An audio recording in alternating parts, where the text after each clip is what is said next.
Hello and welcome to the first day of our AccessLex Institute Summer Webinar Series, which is our pre-law day.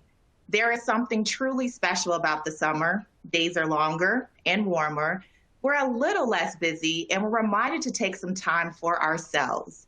And we are grateful that you are taking some time to do some professional development with us. And true to summer, unlike any other season, summer encourages us to get out there and engage. And that's what we want from you. We want you to engage with us throughout this day and the entire summer webinar series. Now to introduce ourselves as your hosts, I am Taria Thornton, Manager of Education Services and Diversity Initiatives at AccessLex Institute as a part of the Center for Education and Financial Capability. And I'm Jennifer Knight, the Regional Director in the West here at AccessLex Institute in the Center for Education and Financial Capability. And I'm delighted to be co-hosting today's event with you, Taria. And I love that we have so many people joining us. Let's take a look at some of the few On24 highlights before we get started, just to show you a little bit about the functionality of the On24 platform that we're using today. I know you probably are all very familiar with navigating virtual meeting spaces these days, so most of this should be pretty intuitive for you. So right now, your whole screen should look something like what we're displaying right here in the upper left-hand corner for you, which is the PowerPoint slides that we're advancing. Over to the upper right, you're probably seeing my face and Taria's face on your screen because that's the presenter view. And the really nice thing about the On24 platform is that you can customize it to make it your best view. And so if you just click on the side of your slide, you can drag it and you can make it larger, you can click on them and move them around, or you can even minimize your boxes to make them disappear or appear. So just drag your boxes around and resize as needed. It's really nice so that you can customize your view. Now, across the bottom, you should see a row of icons. And across the bottom of your screen, like, for example, the very right, you see that question mark in that box. That's the help feature. And the one in the center with the question mark and the speech bubbles, when you click on that, that should open up or close the Ask a Question box. And I want you to also point out that the paperclip in the blue box is where we are going to be sharing resources with you throughout the series today. So feel free to open those up and take a peek at what's inside of each of those boxes and explore along the way. We definitely want to hear from you. We want you to engage today. So any comments you have or questions you have, please drop them in the Ask a Question box and submit it, and we will respond along the way today. So I think we should give it a whirl, Taria. I think we should use the Ask a Question panel right now and check it out and test it. What do you say? Absolutely. So remember, we indicated that we want you to engage with us throughout the day. And here is your first opportunity. We want to know, what is your favorite AccessLex resource? We know that you may have more than one, but what is currently your favorite AccessLex resource? We have a sneaky suspicion that the Scholarship Data Bank is going to make its way to #1, but you have so many other options listed on your screen, like Explore JD, Max Pre-Law, Access Connects, and all of our other wonderful resources. What's your favorite resource right now, Jen? My favorite resource is Access Connects. I love connecting with those pre-law students who are really trying to navigate their finances and trying to decide the right fit of law school. I love helping them take a peek at their award offers and compare them and talk through all of their budgeting questions, as well as all their different financing options and scholarship options. So I just love Access Connects. That really lets me find out what's happening in the pre-law space, what kind of questions those students are having. And certainly I've been hearing that a lot of pre-law advisors are sending them our way. So I really love that we're connecting out in the community that way. Absolutely. And I see that we have some results coming in. So Access Connect, people definitely connect with you on that one. The Scholarship Data Bank, as we probably assumed, would be a favorite as well. What else are you seeing, Jen?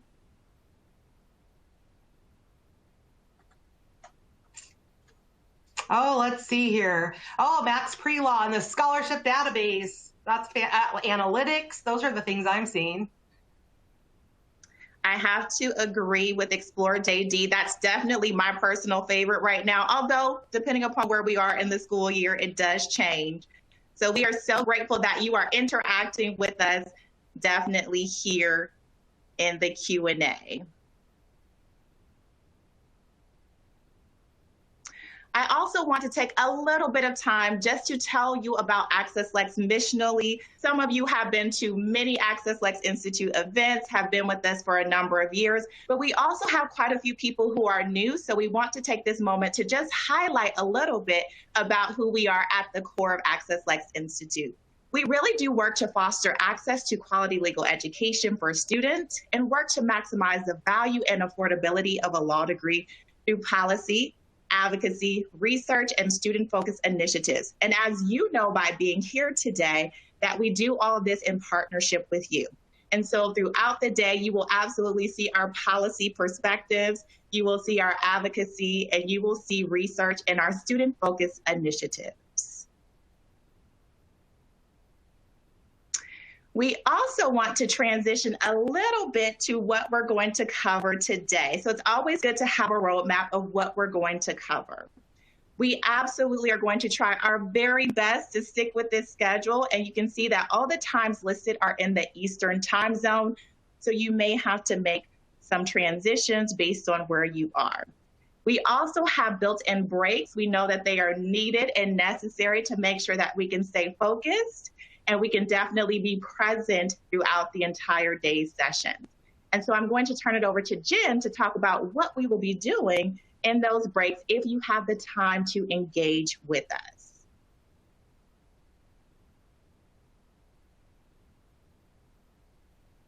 We definitely have some fabulous summer prizes for you to win today, and we really do want you to engage and play along for prizes today. So at break number 1, we have an Explore JD activity, and so we know you're going to need to check your messages, but we sure hope in that first break that's 30 minutes that you'll also play along and do an activity with us.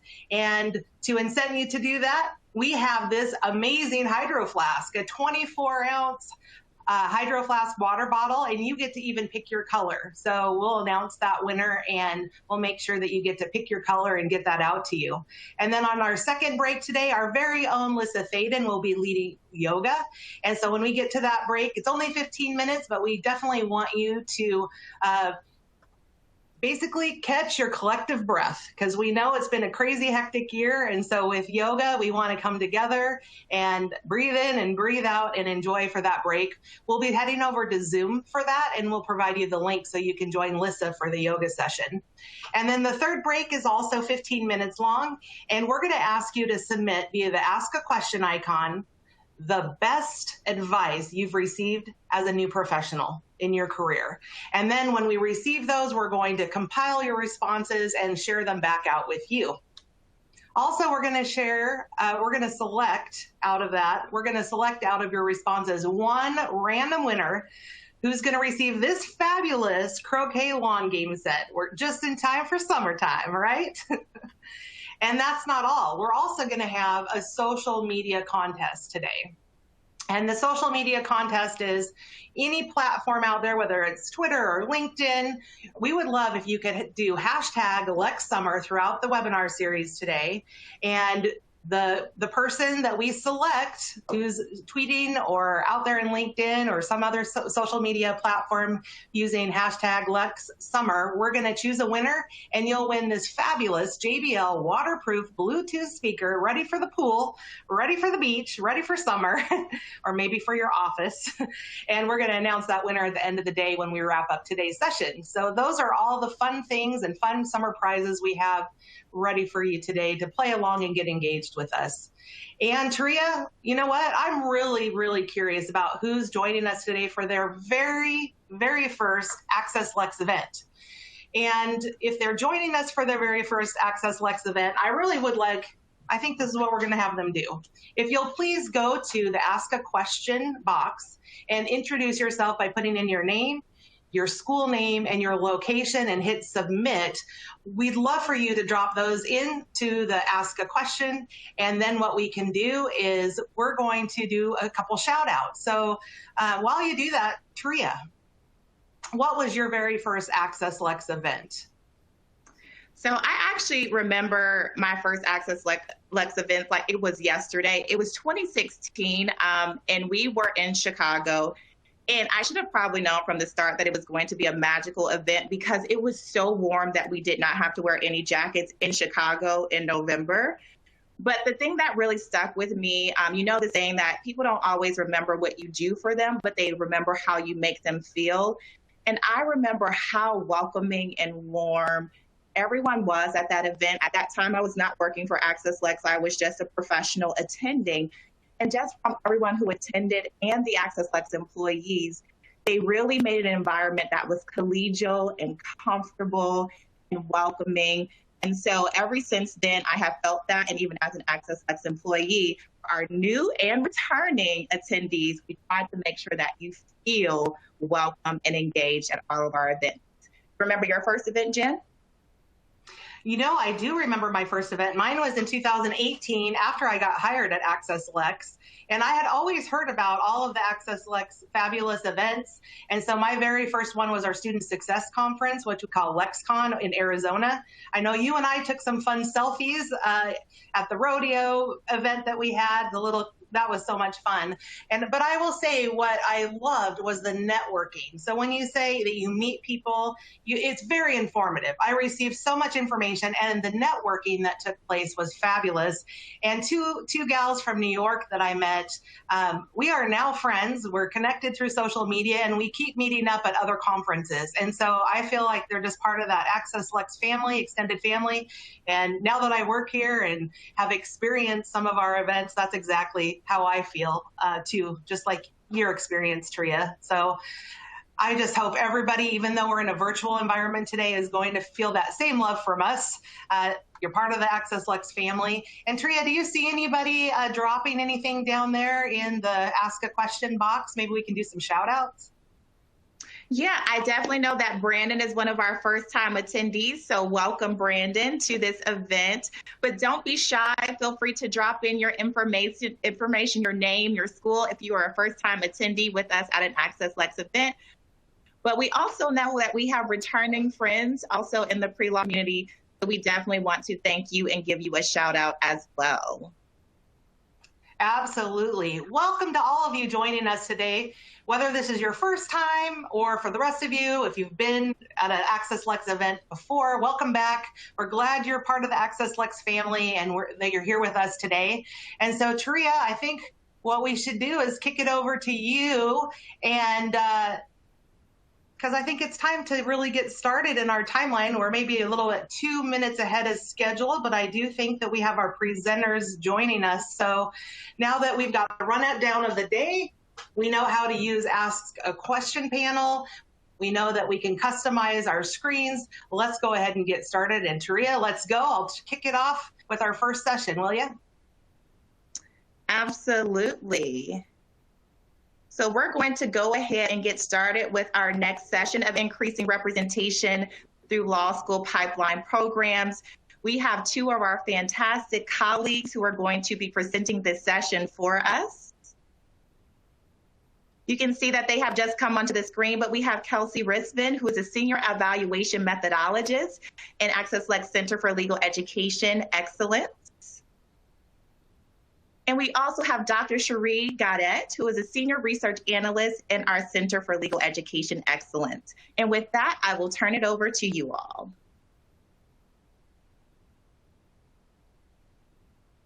Thanks, Sharia. I guess I'll just get started by telling you what I'm going to tell you about. Like Taria said, I'm Kelsey. I'm a methodologist here, and my primary role is to keep the evaluation of Lex Scholars on track. So what we're going to talk about today, we're going to talk about the definition of pipeline programs, as well as the theoretical basis for them. Why do we think that pipeline programs are a method to solve our problems? We're going to talk about legal education pipeline programs specifically. I'm also going to introduce you to Lex Scholars, which is AccessLex's pipeline program. And we're going to present some preliminary findings and talk about some of the key takeaways that are emerging from our first year of research.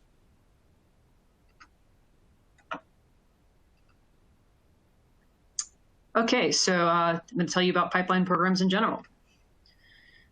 So a pipeline program, it provides individuals from historically underrepresented groups with information and resources, and the idea is to aid their successful matriculation into education spaces or professions. And so the best programs, we believe, are collaborative. They're ones that provide meaningful and holistic content, and they're designed to yield measurable outcomes and sustainable best practices.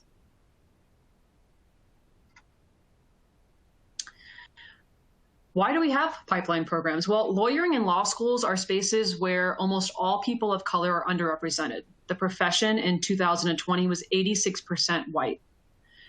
5% of lawyers identify as African American, 5% as Hispanic, and just 2% of lawyers are Asian, less than 1% are Native American. So here's the United States population in 2020, and this is what we mean by underrepresented. If the blue line in the legal profession is larger than the blue line in the population, then that means that white folks are overrepresented in the legal profession. If the orange line is smaller in the legal profession than it is in the United States population, that means that Black folks are underrepresented in the legal profession. The composition of the legal workforce, it's a direct reflection of unequal access to law school.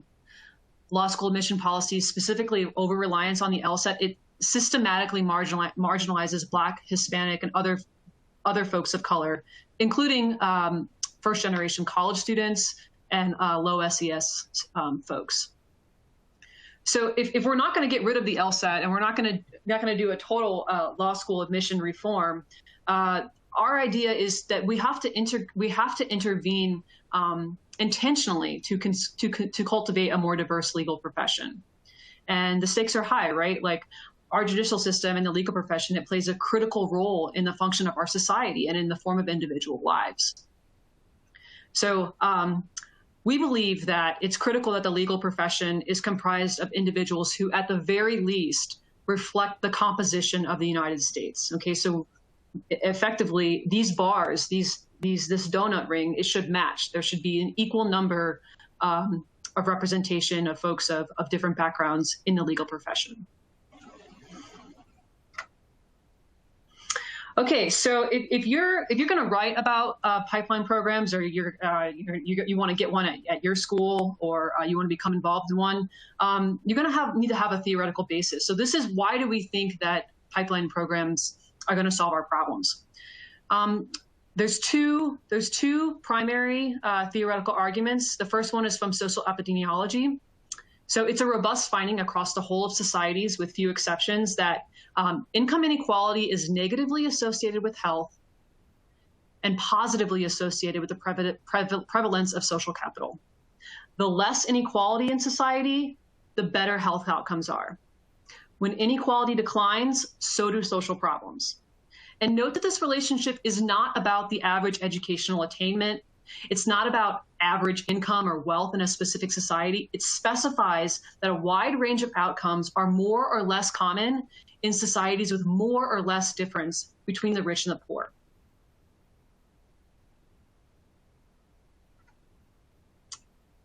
Critical race theorists reject colorblindness and the idea that laws and policies are inherently neutral in their impact, not always in their intention, but in their impact. So our work intentionally seeks out racial, ethnic, and socioeconomic minorities as recipients of guidance and support, because we understand that law school admission policies are not neutral. They are not colorblind. They specifically disadvantage people of color and low SES applicants.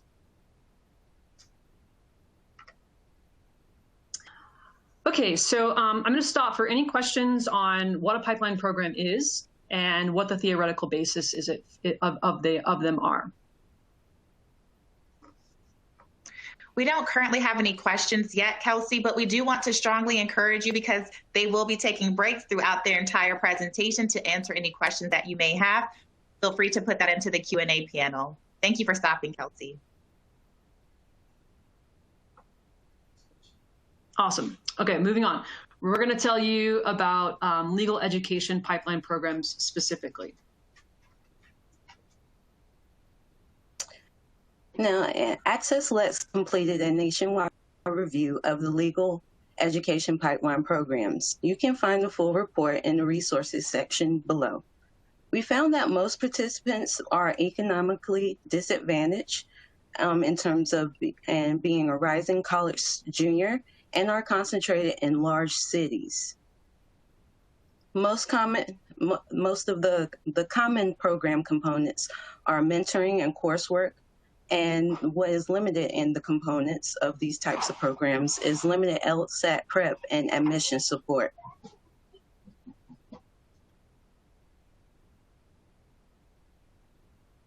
Oh, unmute myself here. Okay, so pipeline programs come in many different forms, but let's talk through some important aspects of design. So first, you want to talk about your target population. So our definition of a pipeline program specifies a target population of historically underrepresented groups. So from where we stand for pipeline programs, an undergraduate program that is meant to cultivate broader interest in pre-law majors that would be effectively open to everyone and has the potential to benefit students regardless of racial or ethnic or socioeconomic background, that would not be a pipeline program. And we actually saw this quite a bit in our most recent grant cycle. AccessLex has a specific grant for funding pipeline programs. So the applicant would be seeking to hire like a pre-law advisor or to expand the availability of faculty to teach pre-law courses. That sort of programming would not qualify to us as a pipeline program because it does not intentionally prioritize some over all in getting to the destination. And so in our scenario, that would be law school. And who qualifies is contextual. If we were talking about a pipeline program for the aviation profession, like becoming a pilot, it would be women, all women, because 95% of pilots are men. So a pipeline program in that context would prioritize women. In the legal profession, it's racial and ethnic minorities, as well as first-generation college students.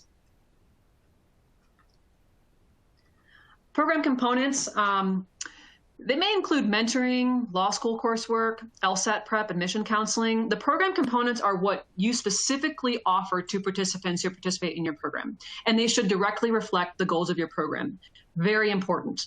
Program components must directly reflect your program goals. For example, if the goal of your pipeline program is to cultivate interest in the legal profession and to impact mindset as to whether young people can see themselves as a lawyer, then mentoring would be an appropriate program component. If your goal is to get people into law school, then LSAT prep and admission counseling must be involved because those are the things that reflect the hurdles to admission, the LSAT and the admission cycle. If the goal is to increase first-year performance in law school, and the idea of law school readiness, then coursework and other anticipatory socialization opportunities would be most appropriate. Again, it's most important that program components, what you do in your program, reflects the actual goals of your program. So this is why it's so interesting that in our pipeline program survey, we found that mentoring was one of the most common things. Mentoring and coursework was the most common thing. We might take issue with that because getting into law school is the first step to diversifying the workforce. And LSAT prep and admission counseling directly reflect the barriers to gaining admission. So something to consider. And intensity of program components, it varies widely. We see programs come through that are 4-week residential programs where programming is offered every day for 8 hours a day. And we see year-long programs where maybe once a month. It varies widely, ultimately depends on the goals and the resources of your program. No right or wrong answer here.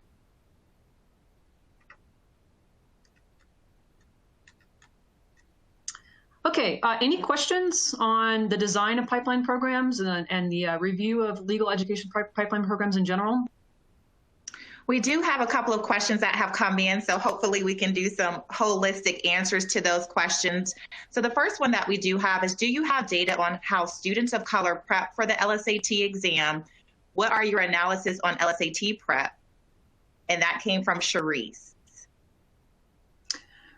So to my knowledge, AccessLex does not have information, data on how students of color prepare for the LSAT. However, the ABA, as well as the LSAC, I think it's just the LSAC, will have data on that. And if you want to reach out to me, I can give you that citation directly. I know where to find this information, but I don't feel comfortable enough with it to recite it here. But I'm happy to point you toward that for more information. Awesome. We have another question about what underrepresented means. So you mentioned in the study that states that it's broken down by different ethnicities, and they noticed that the number of Asian applicants for law school is the highest number of underrepresented minorities, but there's an imbalance between the number of applicants and the number of practicing attorneys in the Asian community. Do you know what may be some of the reasons for that? That's a good question. I don't have the data for the applicants, although I know that the applicants to law school tends to be more representative and more equally representative than who actually obtains a degree and becomes a lawyer. And that's a good question. I could hypothesize perhaps Asian Americans are more likely to enter non-practicing lawyer professions where the JD advantage. Perhaps they're more likely to enter into law school faculty. Perhaps they're more likely to work internationally. That's not something that I can say for sure, but I'm happy to hypothesize. And you can write me and we can talk about this. But all I have for our hypotheses at this point. And I'll give you one more before I let you go back into your slides. And they say that it seems like pipelines don't always mention students with disabilities, and they believe that this is also an underrepresented population. Is that correct? Are they underrepresented in law schools and the legal profession as well? Well, I don't have specific data on that in front of me, but I would hypothesize to say that yes, folks with disabilities are underrepresented in many institutions and organizations in society, and I think that the population that folks would focus on would reflect the kind of historical aims and goals of the organization that's running the pipeline program. And so that's not a focus of AccessLex's program. We're focused on racial, ethnic, and socioeconomic minorities.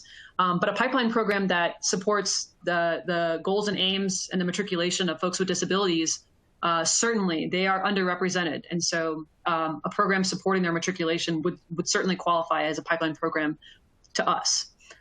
It would be up to the organizations that are historically representing or historically associated with those folks, I think, to design the best programs for those folks.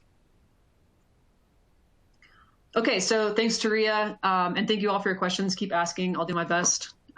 So moving into Lex Scholars, we feel that Lex Scholars in many ways serves as a gold standard for legal education pipeline programs, for pipeline programs that are focused on getting people into law school.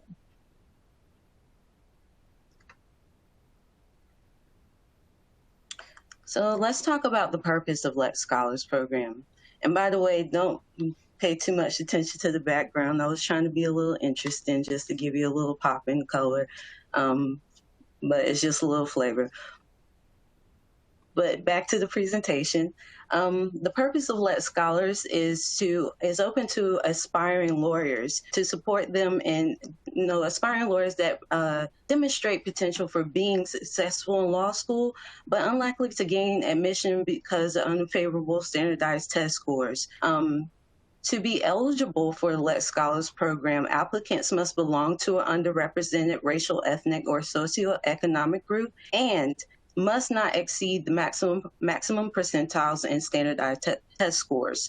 What we mean by maximum percentiles is that eligible applicants must have an LSAT score that falls at or below the 25th percentile. And for other standardized test scores, like the SAT, ACT, GRE, test scores must fall at or below the 50th percentile.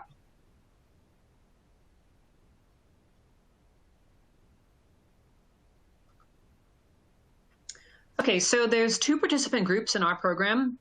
The admission counseling group received individualized support through the application process, including multiple revisions of application materials.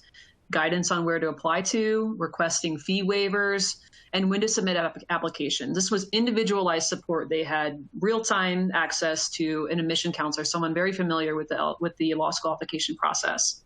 And then this group also received the 8 weeks of LSAT prep from Kaplan. This is best in class, 4 hours a week, 8 weeks of prep. The LSAT prep group only got that test prep from Kaplan. So throughout the presentation, you're going to hear us talking about these different groups. And we're going to say AC group, LP group.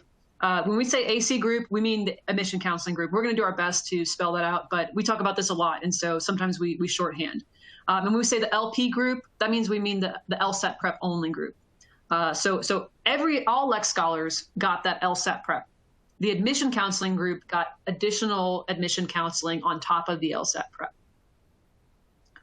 An observation group was also recruited. This group was comprised of waitlisted applicants, so folks who submitted their application after we had already filled our program. We invited them to be part of an observation group.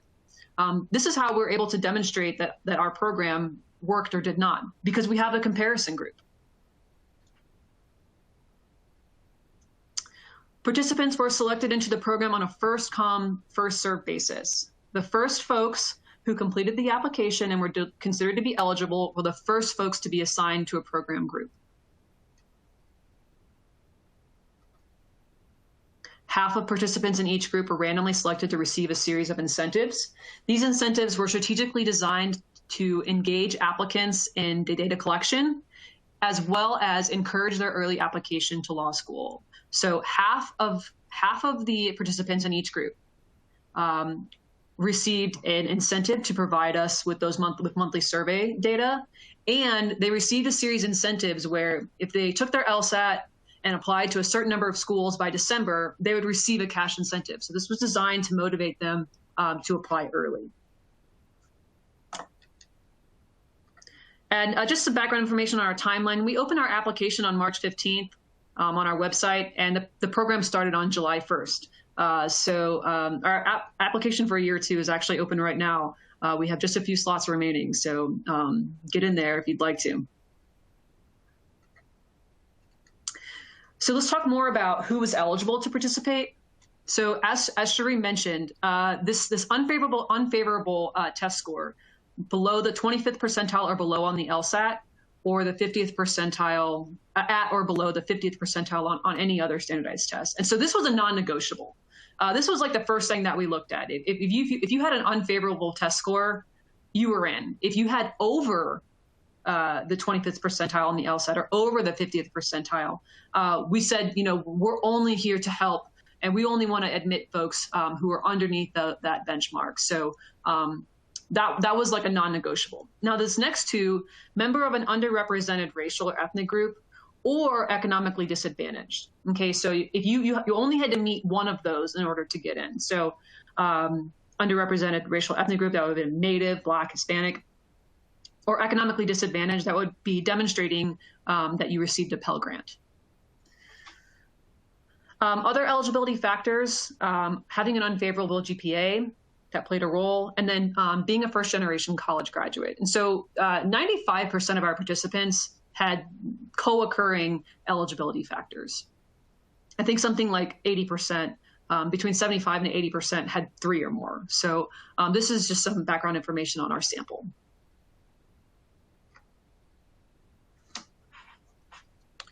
Okay, so how did we collect our data?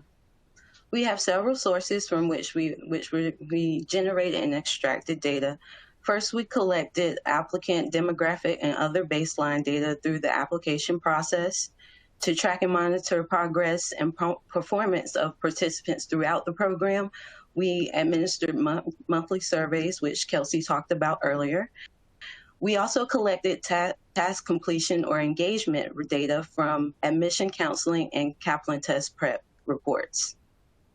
And we usually receive those monthly or as tasks are being completed.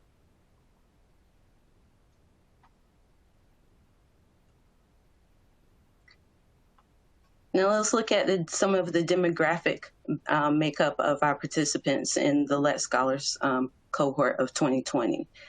This graph shows the race and ethnicity composition of the cohort. As you can see, over 60% of the participants were Black. A little over 30% are Hispanic, 1% white, and almost 10% are multiracial or identify as having other racial, identify as being a part of another racial ethnic group.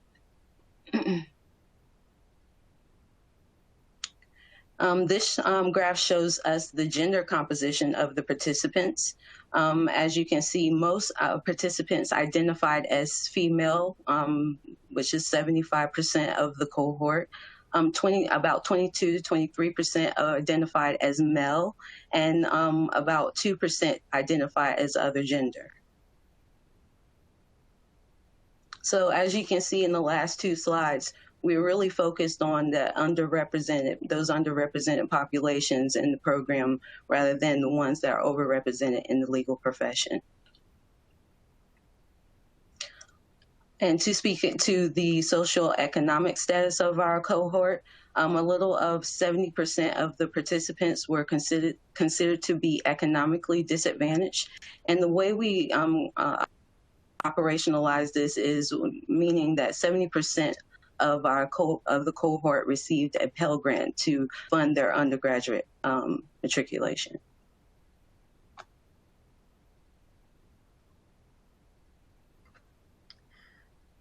Okay, so as of May 20, okay, so we're going to get into our preliminary findings. Sorry, I should have transitioned there. So this is what we've learned so far. So as of May 2021, Lex Scholars participants submitted more law school applications on average than members of the observation group. So in these pie charts here, the blue represents folks who submitted an application, and the gray represents folks who did not. So you can see that folks in the admission counseling group were more likely to submit an application than folks in the LSAT prep group. And whether you in the LSAT prep or the admission counseling group, you were more likely to submit an application than you were in the observation group.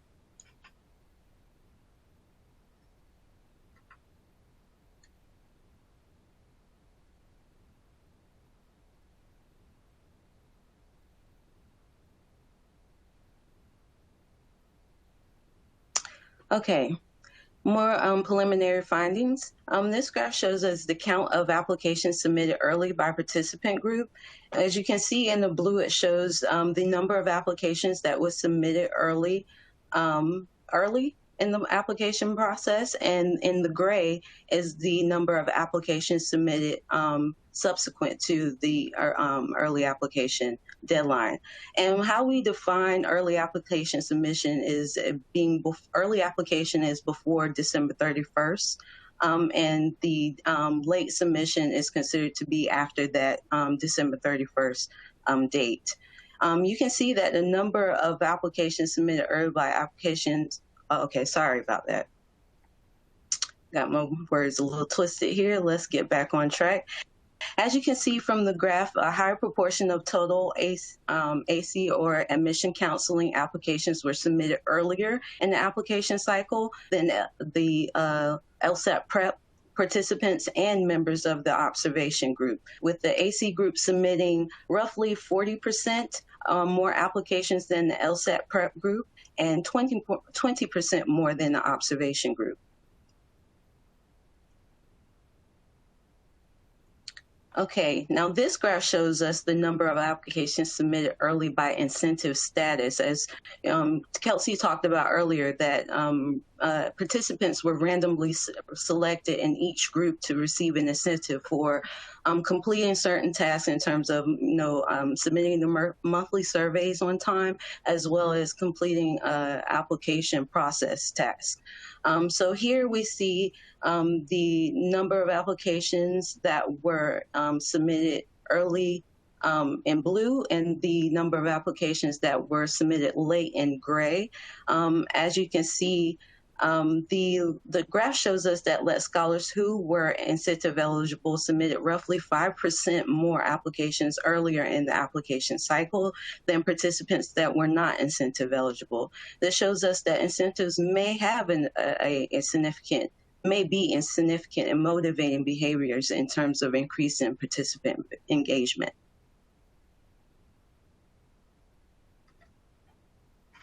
Okay, so not all applicants to the program submitted a pre-program LSAT score. Not everybody had taken the LSAT by the time they applied. But among those who did, average LSAT scores prior to program activities in each group were a 144 for the LP group, a 143 for the AC group, and a 144 for the observation group. So this is important for our statistical analysis that there's not much difference between the program groups on the outset.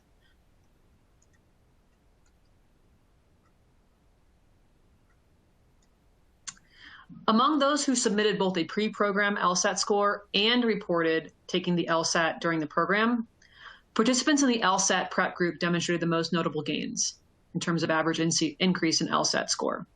So with the darker blue, you could see the LSAT prep group increased their score by an average of 4 points, and the AC group and the observation group both increased their LSAT average by 2 points.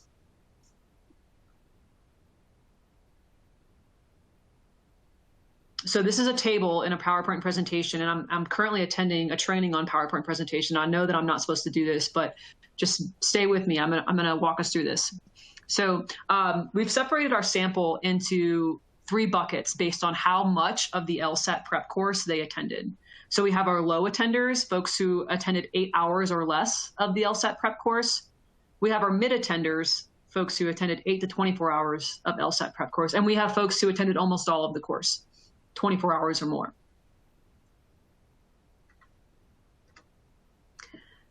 AC groups, folks who are in the admission counseling group, were more likely to attend more of the LSAT prep course. That's mirrored here in the fact that 30% of folks in the LP group attended almost nothing of their course compared to just 21%. So the idea is that folks in the AC group were more likely to do more in the LSAT prep group, even though they potentially had more going on. Same idea here. Incentive eligible folks, 48% of the incentive eligible population attended most of the LSAT prep course compared to 42%. Okay, thanks for bearing with me on that chart.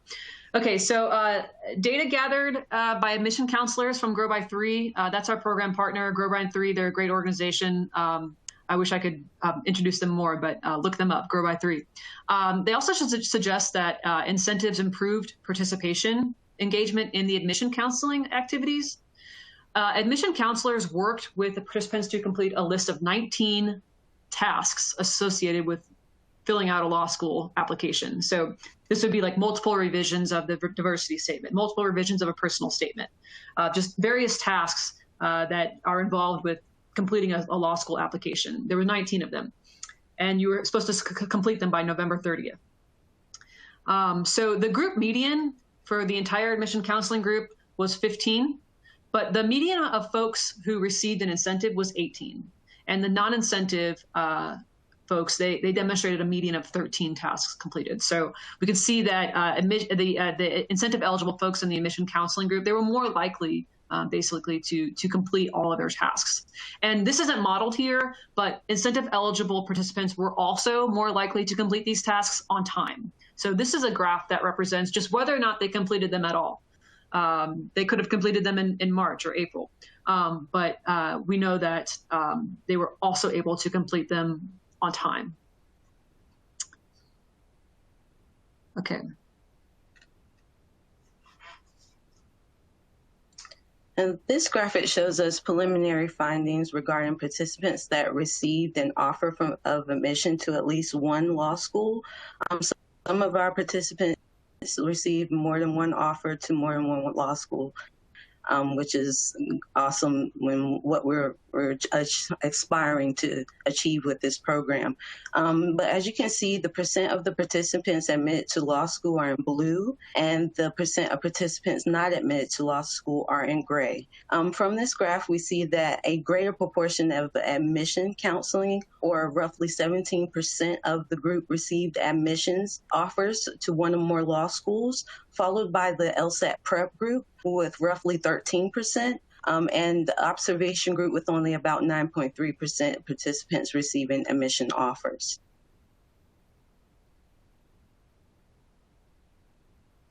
Now let us look at the participant outcomes in terms of admission offers and scholarship offers. So these are participants that receive admission offers, but also receive scholarships with their admission offers. So blue shows us the number of applicants that receive both admission and scholarship offers versus those that receive just an admission offer with no financial supports in gray. Preliminary findings suggest that less scholars participants are more likely to receive a scholarship of any kind than non-participants. More members of the LP group receive scholarship offers than any other participant group, with over 70% of the members that apply to law school receiving scholarships. This is about 10 to 20% more than the AC and observation groups, respectively.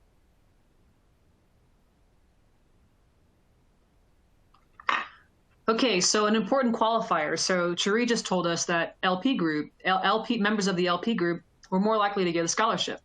However, if we dig deeper, we see that members of the admission counseling group received significantly higher scholarship offers.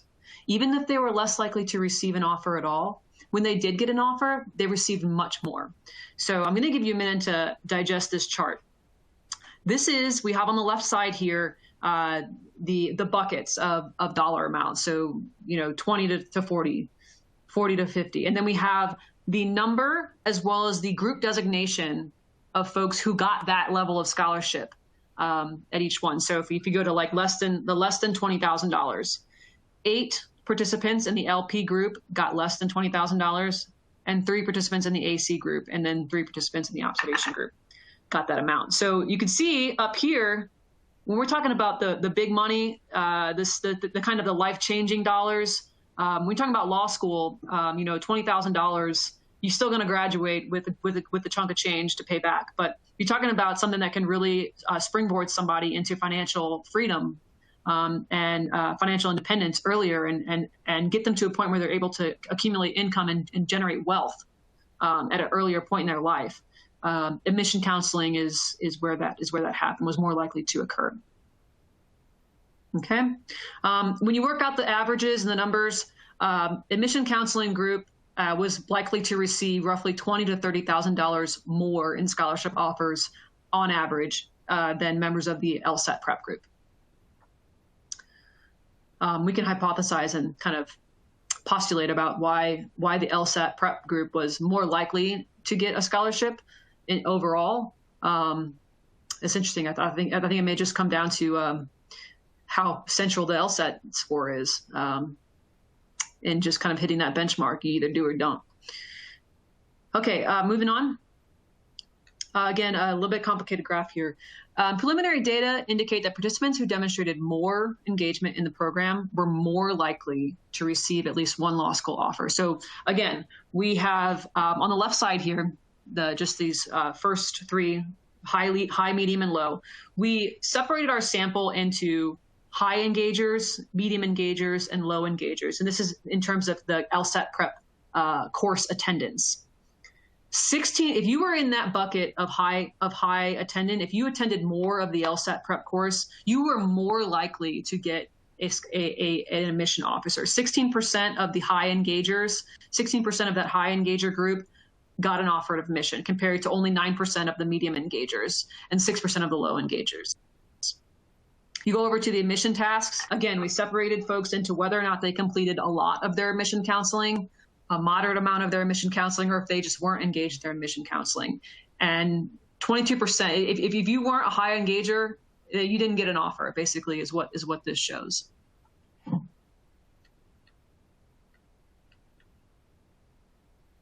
Okay.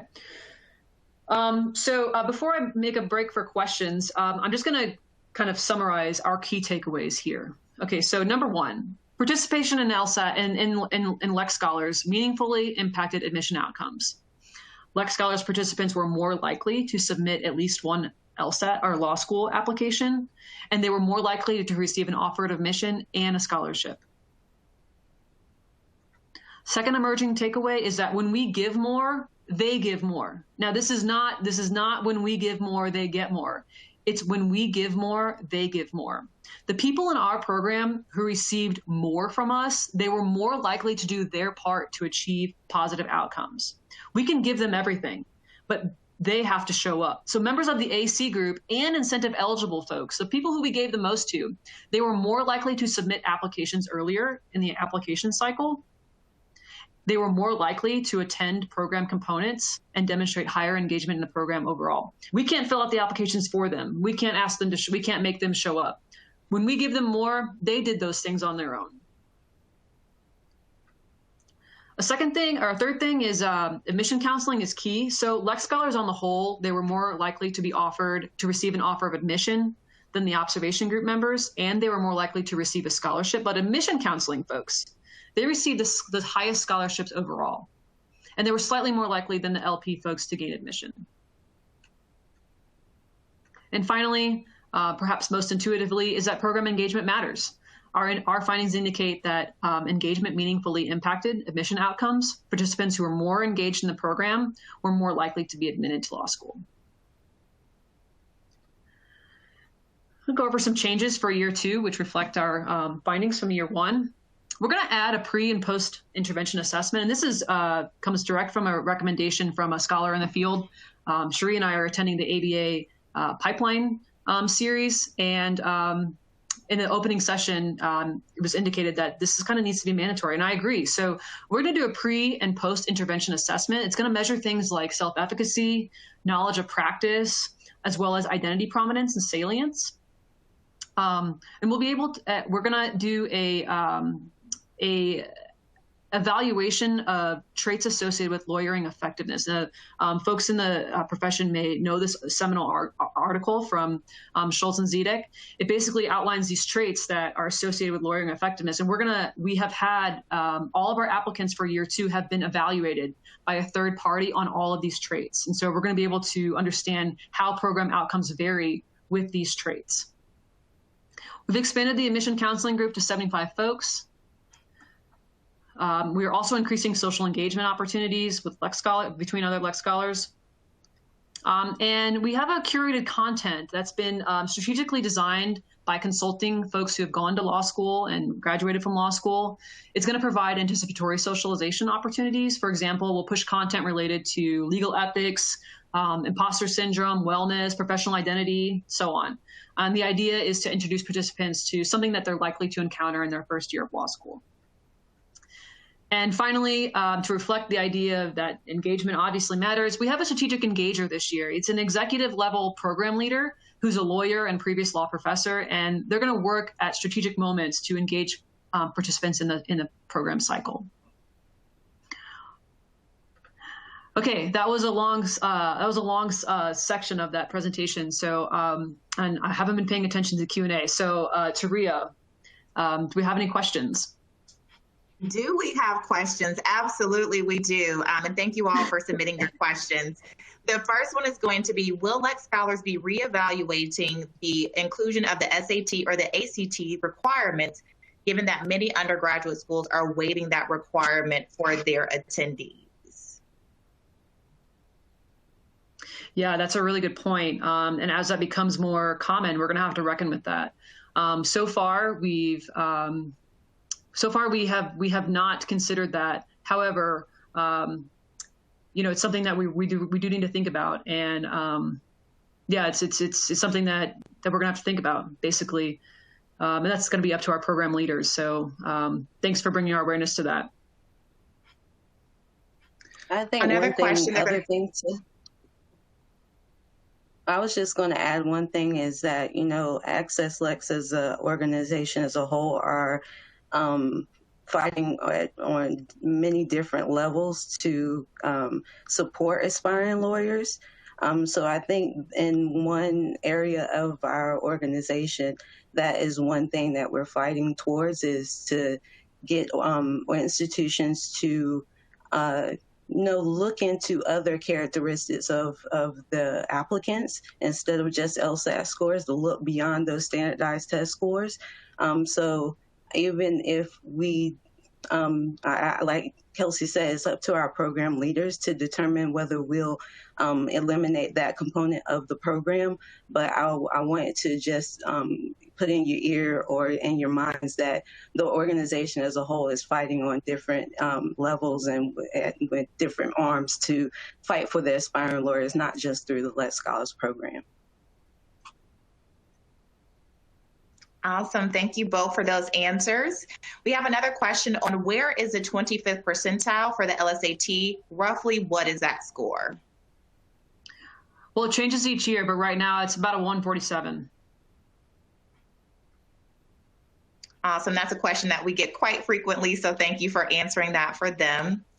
And another person wanted to know, how do you distinguish between the students that are in both groups? So how do you decide which students are going into which groups? So as part of their application process, they select what group they want to be part of. Now, most people say they want to be part of the admission counseling group, but some people know themselves. They're like, I can't commit to that. I already have a mentor. And so I just want the LSAT prep. People were assigned on a first come, first served basis. So if you got your application in and you were deemed eligible and you selected the admission counseling group, you would be in. If the admission counseling group was full, which we cut it off at roughly 50 people last year, 75 people this year. Now we had 52 because we buffer a few folks based on attrition, and some folks may opt out in the end. But if the admission counseling group was full, even if you chose admission counseling, we'd say, sorry, that program, that group is full, but you can join the LSAT prep group. You still get, a bunch of, great resources and guidance and stuff like that. So it was just first come, first serve. Great. Thank you for that answer. Another participant also wants you to clarify again, how did you incentivize the participants in the groups? Sure.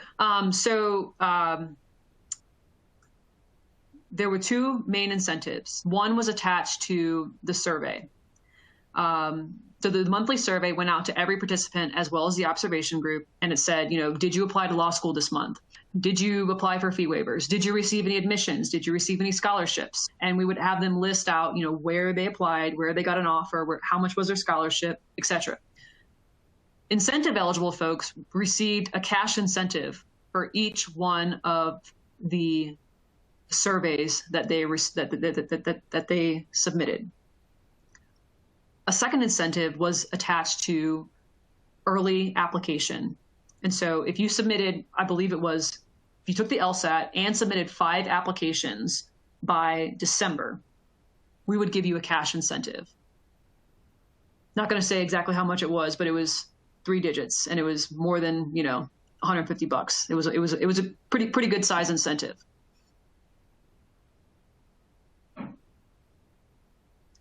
Great. And so they are still coming in. Someone wants you to really distinguish between they saw the information about the amount of students that were admitted into law schools, but they wanted you to parse out, did the other students apply and not get admitted to the law school, or did they simply not apply to law school? Just a moment, Cherie. I think she's going back, and I can actually do this by clicking on it. So yeah, so this is a good question. This is not amongst folks who applied. That is a completely different statistic. This is amongst all folks. So 16.7% of the entire admission counseling group, even if they didn't submit an application at all, received an admission. Same thing with the LP group.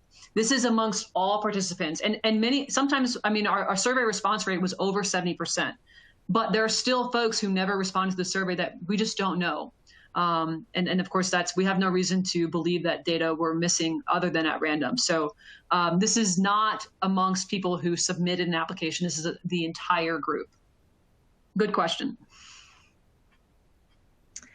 Another participant wants you to, again, parse out what is the difference between the LSAT prep group only and then also the admissions counseling group. Again, a good question. Sorry that we kind of flew through this. We had a lot to cover, but everybody in the Lex Scholars program, everybody received the 8 weeks of LSAT prep from Kaplan, best in class LSAT prep. The admission counseling group received individualized admission counseling support on top of the LSAT prep group, or on top of the LSAT prep from Kaplan. So the LSAT prep group just got that LSAT prep. The admission counseling group got the admission counseling and that LSAT prep. This is how we're able to determine that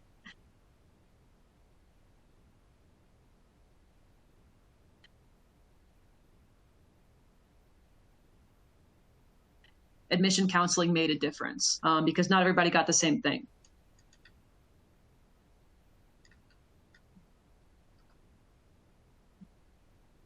Are you ready for another question? Yeah. Okay. So there's a question, just again for clarification. Do you need to have an LSAT score in order to be admitted into Lex Scholars? And I'm going to do a two-part on this one. Is it free? Yeah, it's all free. And no, you don't have to have an LSAT score, but you do have to have a standardized test score. And to the first question that I answered, the fact that standardized test scores are kind of, it's something we're gonna have to reckon with. But as of right now, in order to do our data analysis that we feel is most pressing at this time and what is most timely, we have to have that standardized test score. Doesn't have to be the LSAT though. It can be anything, the GRE, the ACT, SAT, anything. There are also some that want you to hypothesize a little bit on the different performance between the groups. So they want to know why the LP group, in your opinion, outperformed the AC group in the LSAT, even given the time they spent on the LSAT. Yeah, and so of course, as a methodologist, I'll say that any findings that we have presented are preliminary, and any findings that we present will eventually be supplemented by qualitative data analysis. But if I had to hypothesize, I would just say task exhaustion. I would say that the folks in the LP group, they had a singular focus, whereas the admission counseling folks, they had somebody talking to them like, hey, where's the third draft of your personal statement? Which law schools did you apply to? They had someone really walking them through each. And so maybe, task exhaustion, I think, could be a good explanation for that. And would you say the same is true for the fact that one of the groups submitted more applications than the other group? Would that be your same hypothesis? Well, if we go back, the AC group, folks in the AC group were more likely to submit applications than the LP group. So yeah, I would say it's not the same explanation. There's no test. The task exhaustion does not apply for an explanation there. Admission counseling folks were more likely, I would say, to submit more applications because they had somebody helping them. They had somebody showing them, this is how you need to do this, how you do it. They had someone checking in with them constantly. So that's why I would say for that. Now, I think what you might be talking about is this statistic, which, yes, you can see that the LP group submitted more applications on a numerical standpoint, but remember that there's 3 times as many folks in that group. So of course they submitted more applications. There was 160 of them compared to only 52 of the admission counseling group. But it's really looking at that percentage of the group versus the numerical count. Okay, we'll move on to a timing question. This participant wants to know, were they required to complete all the tasks in the summer or the summer and the fall? So that was up to them. The LSAT prep course ran for 8 weeks in August, started in August. And so they had to show up for class, in those 8 weeks, and they could access modules and practice tests on the back end and all the way up to February. But the actual teaching of the course occurred in August. For the admission counseling things, those tasks, the admission counselor had a schedule that they kept people on that schedule, and the schedule was to have all of those tasks completed by the end of November. But the admission counselor still worked with folks who did not complete those things on time. They were still available. If you didn't get to your personal statement until November 15th, that they were still there to work with you. So there was no timeline on access to those services. Just for data collection purposes, we did track, did they complete them on time or not? And then with the LSAT course, of course, the teaching, it was synchronous. So you had to show up for class. And another bit of clarification, so are students or applicants encouraged to apply the summer prior to when they want to apply to law school? So, yeah, good question. So we are currently accepting applicants for folks who want to go to law school in fall 2022. So yes, this is a summer before you start applying, and you apply to law school a year before you want to go. Are there any special considerations for students that may be doing a deferred program or maybe thinking about taking a gap year? Should they just delay when they apply to Lex Scholars, or what's the best course? Yeah, so this is a good question, and we came across it a few times. So if you're seeking admission, you have to be seeking admission for the year that the program is applying to. So right now, the current cycle applies for if you're seeking admission for fall 2022. Now, it's between you and the law school. If you want to do a deferment after you receive admission, that's your business.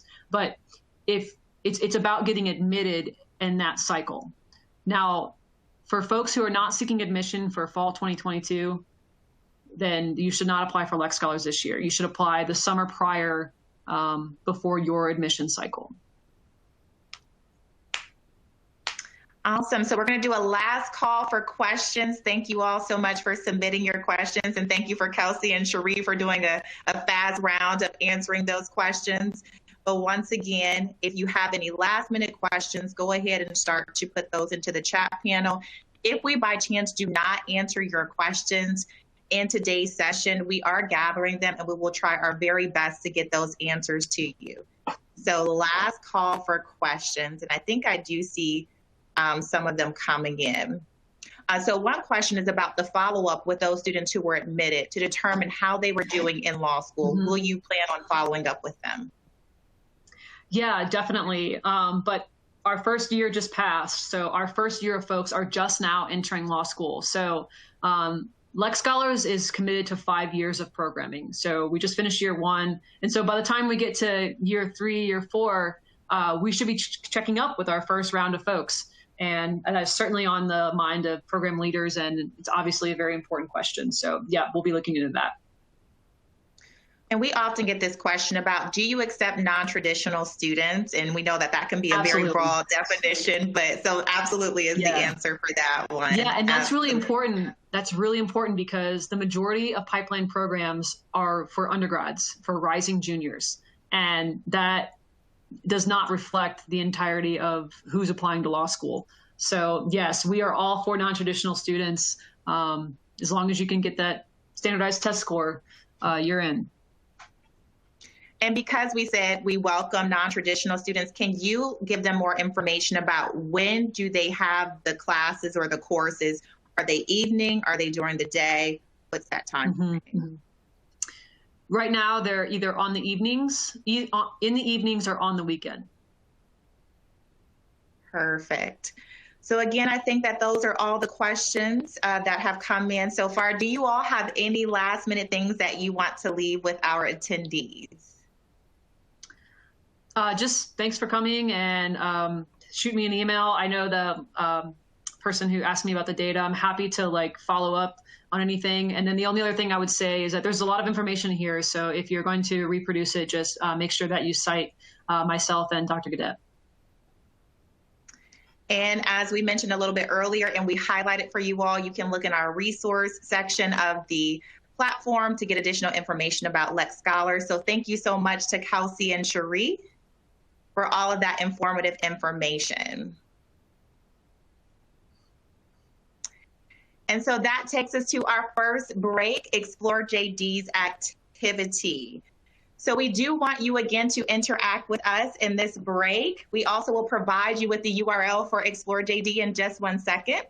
But if you don't know what Explore JD is, it is one of our newest resources that is an online search tool for aspiring law students to have a database approach to finding law schools that best meet their criteria. Sifting through hundreds of law schools can be overwhelming to students, and this tool can help them get started. And we want you to jump into the tool today to answer today's question and potentially be the winner of our hydro flask. And here is the question that we want you to answer and do a little bit of a scavenger hunt for us. And you can put your answer into the Q&A panel. Today's question is, what is the average loan debt for the 2020 graduating class? Again, this answer can be found in Explore JD, and in just 1 second, I will give you that URL that you can click on directly from your screen.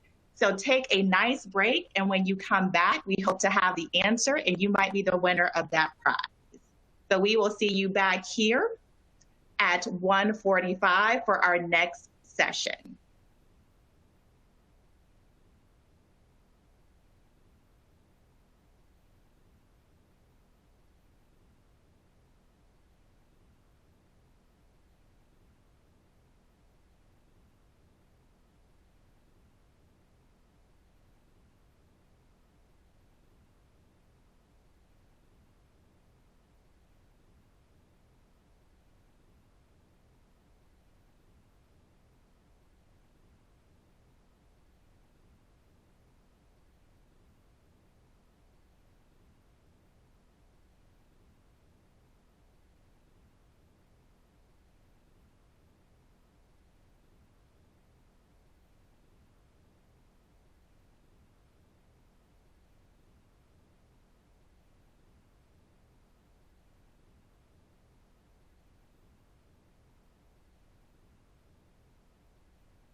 Welcome back from the break, everyone. It's good to have you here. I was checking out some social media and I saw a lot of you are out there with the hashtag Lex Summer promoting all the information that you've already learned already today. So that's fabulous. That's so fabulous.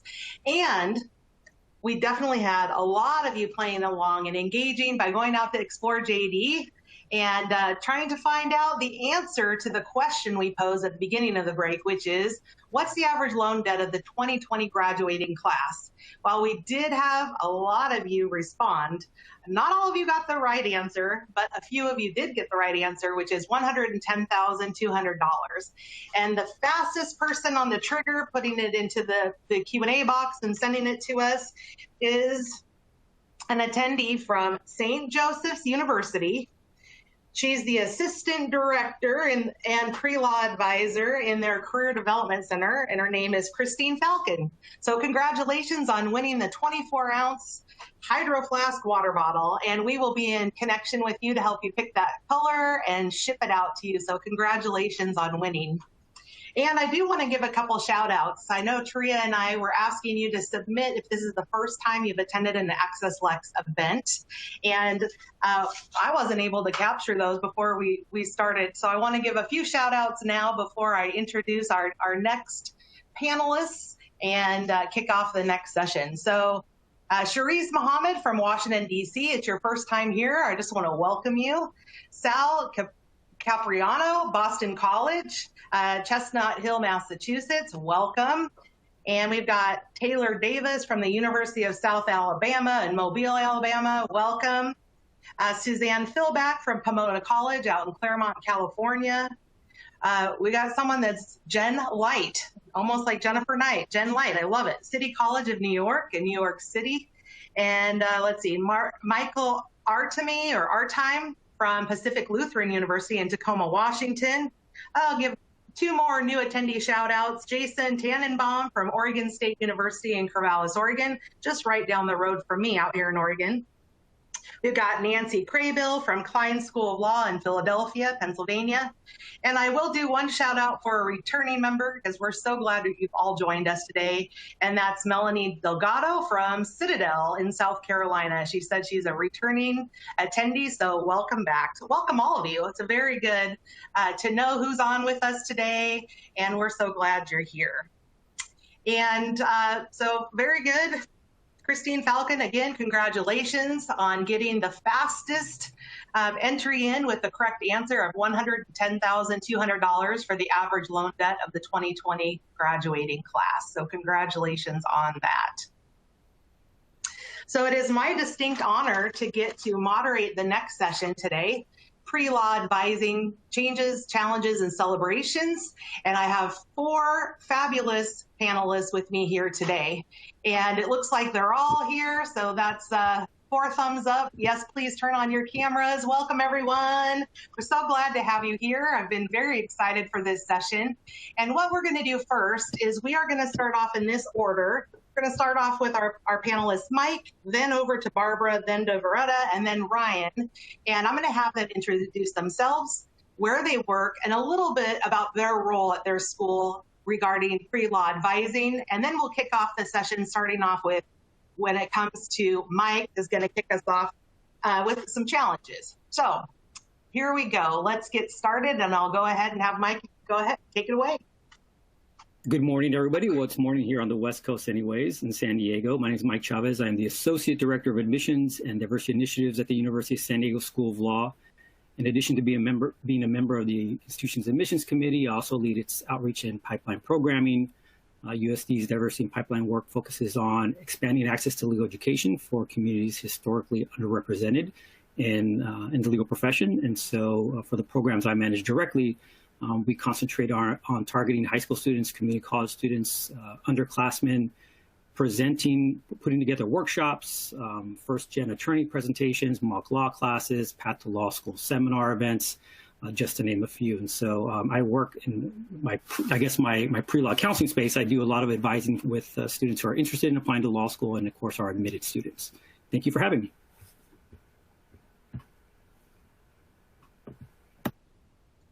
Hello, Thank everyone. you so much, Mike. Great to have you. Go ahead, Barbara.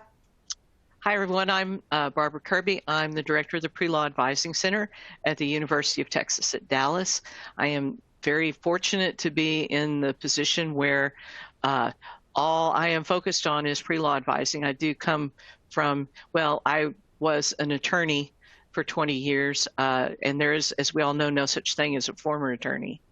And I spent some time being a pre-law advisor who was also a faculty member, so I understand that struggle. But now at the University of Texas at Dallas, we're a large public institution, 29,000 students, and I provide all of the different pathways to deciding whether or not the law is your profession, and if you decide it is, establishing your timeline, preparing for the LSAT, helping with personal statements and resumes, and of course, trying to get as much connectivity as possible with the rest of the pre-law world, including law schools, LSAC, and our friends at AccessLex as well, so that our students have the most information possible on their pre-law journey. Welcome, Barbara. So glad to have you here. All of that sage advice, we're ready to hear it, harness that today. All right, Veretta, you're up next. All right. Hello and good morning, everyone. I am also on the West Coast, so it is good morning here as well. My name is Veretta Pegram-Floyd, and right now I'm actually in a job transition. So I'm wrapping up my time at the University of Oregon as an academic and career coordinator. And within that role, I was also the flight path coordinator. So if you are familiar with this move towards meta majors, the University of Oregon has just made that move 2 years ago, so in fall of 2019, with its Tyson College and Career Advising. And so when I came into this coordination role, one of my flight path areas, meta majors, but flight paths because we're the Ducks, that area, which was public policy, society, and identity, had pre-law advising attached to that. So in addition to this coordination role where I'm overseeing multiple academic units and majors and 7 supervisees, also took on the pre-law advising first with one of my staff who transitioned out of the role. And then I became the sole pre-law advisor. So running workshops around the preparation for current and alumni members of the University of Oregon community, but also providing general resources to other local institutions that do not have formalized, structured pre-law advising. And so as I'm transitioning out of this role, I'm actually going to be moving back to my home state of Washington and working as the Director of Academic Advising for the College of Arts and Humanities at Central Washington University.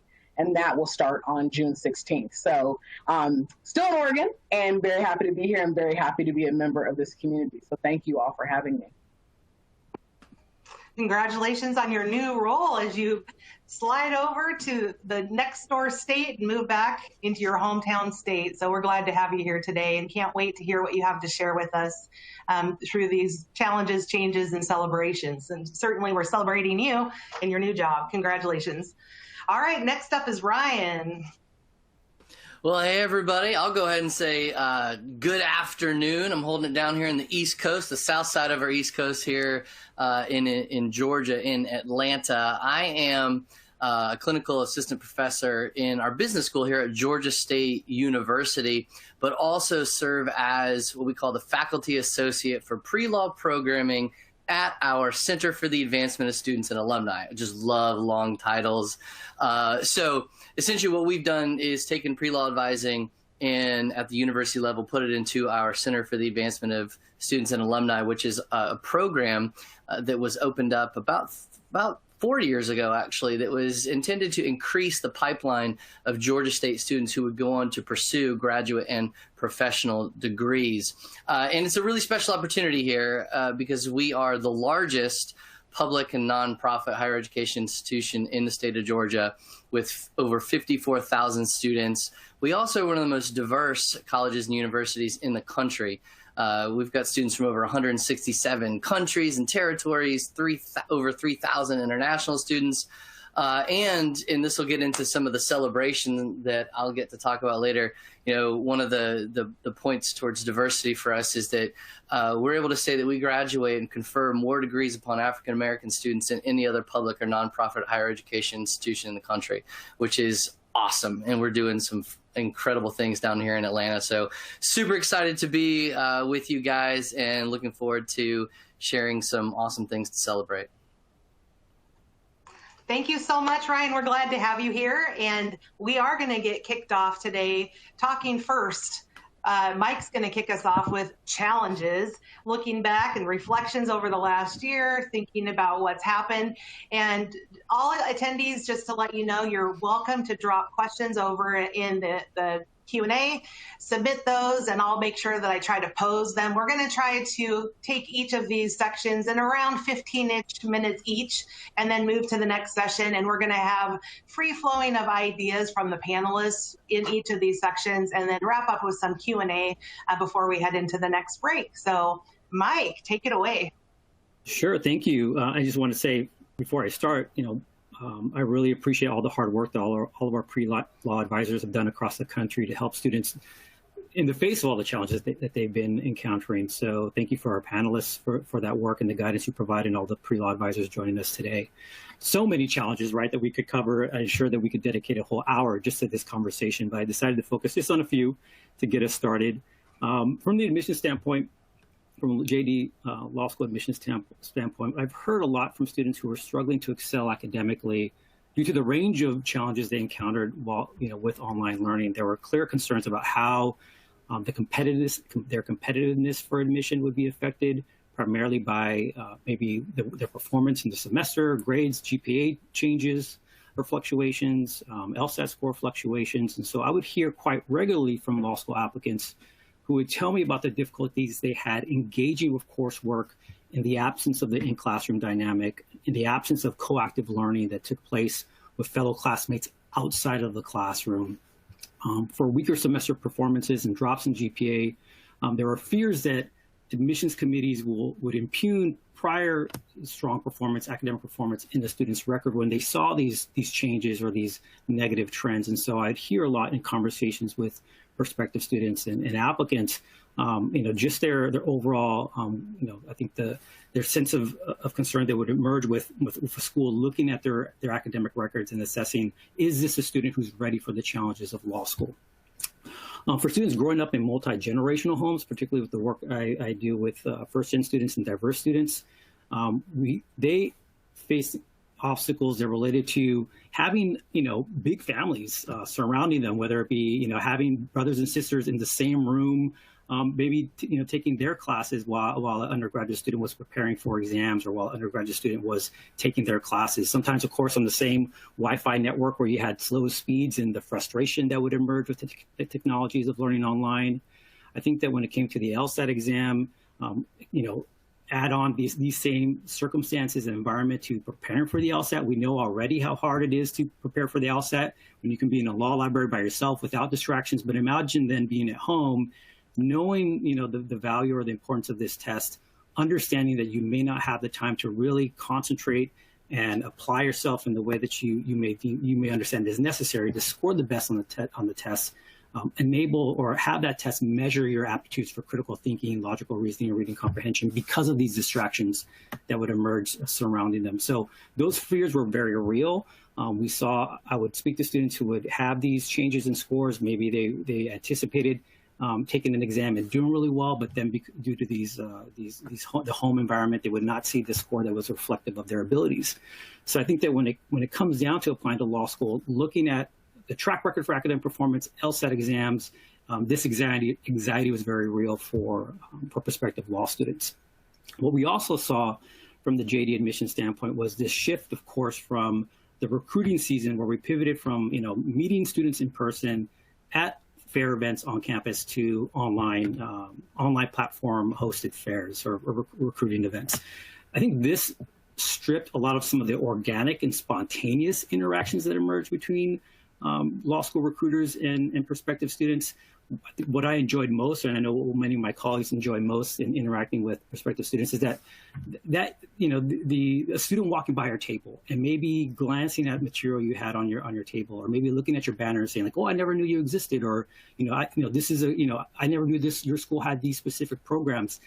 Maybe they're waiting for some other, for some other law school, and they see that your table's empty. But those spontaneous interactions is where sometimes the magic occurs, where they learn something new. You hear about their stories, about what they're looking to accomplish in their academic or professional career. And they might find a law school that they never would have considered but for that chance interaction. And I think that when you use online technologies for fairs, where students have to schedule time in advance, where they have to know what law school they are, maybe there's a 2-hour block, and so they have to decide which school do I want to spend 15 minutes at, 20 minutes at.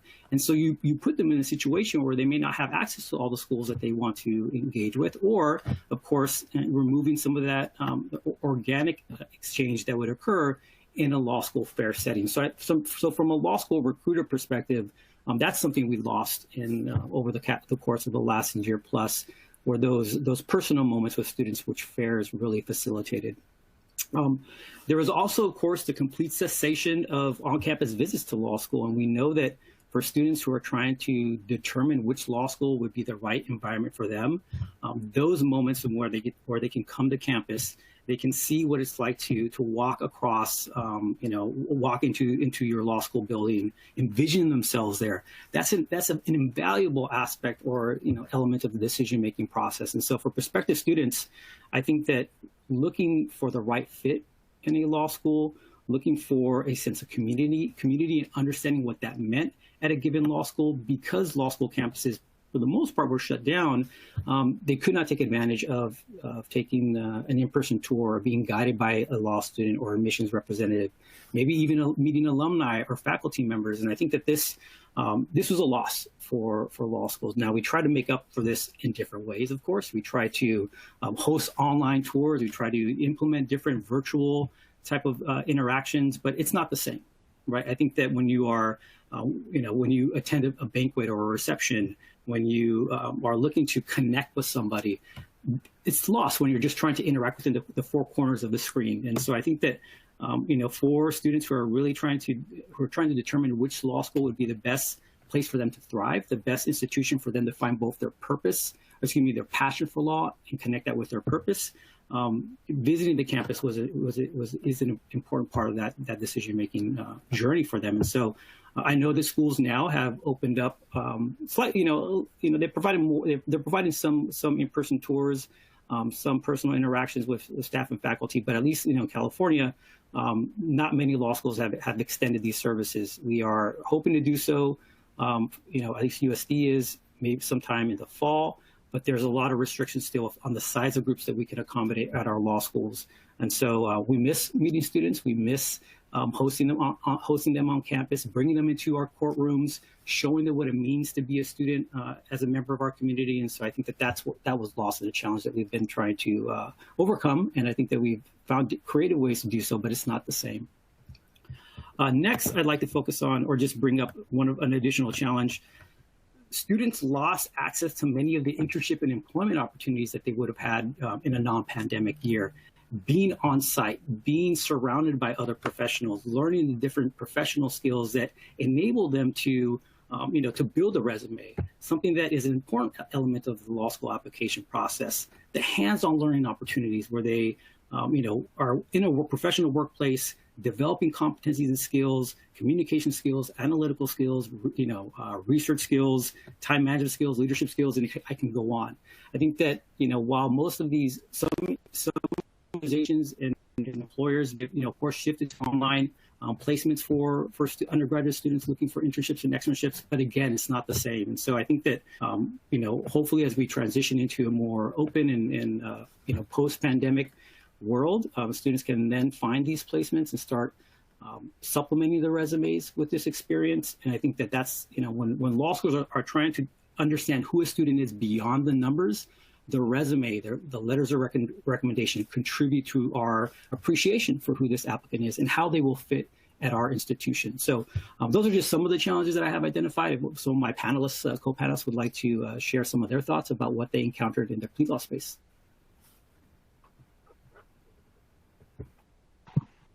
Yes, I would like to add to that. So again, my name is Veretta. And so the challenges that I faced coming into this role of pre-law advising was that clearly you can see I have a master's in education. I did not go to law school. And to find out when I was already in a job transition, so I was moving from one department to a different unit on campus, that my job was expanded, but then even more expanded to add pre-law advising. And so pre-law advising at the University of Oregon has gone through multiple iterations. Some of this I just kind of found out more recently as I was actually transitioning out of the University of Oregon. So, for example, there used to be a pre-law class that students could take for 1 or 2 credits. There used to be LSAT prep through the University of Oregon Tutoring and Academic Engagement Center. That hasn't existed there in quite some time. Pre-law advising, when it first came under me, was in our Office of Academic Advising, and it was one advisor, and again, had gone through kind of multiple hands.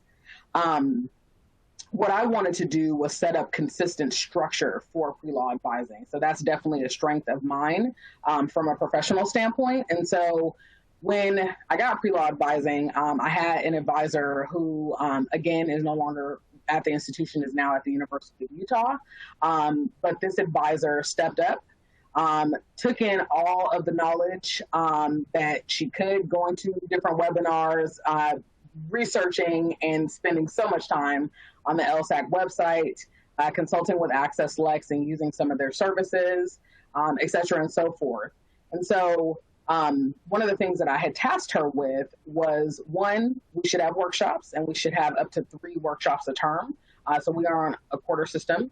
And I think that was manageable and still is manageable when I think about who is taking on the coordination responsibilities moving forward as I formally transition out of UO. But then I also made it clear that because of the lack of diversity within the legal profession, and also thinking about my own identities and my commitment to access and equity, that pre-law advising at UO will center minoritized students. So being very clear about that approach and thinking about the things that we send out versus send out through our listserv versus the things that we post on our blog, to make sure that we're sending out information that is either free or low cost, and posting things on our blog, for example, that might be more costly because we're dealing with students from a variety of backgrounds, and so want to be sensitive to that. So a lot of my challenges were very structural in trying to get this pre-law advising normalized, because when it was in this other unit, it was students knew about it, but it was much more under the radar. Whereas now it's very well known that pre-law advising exists, not just for students, but also alumni. So I think I'll stop there. I don't know if there's anybody else that wants to discuss challenges, but my challenge was very much getting pre-law advising off the ground.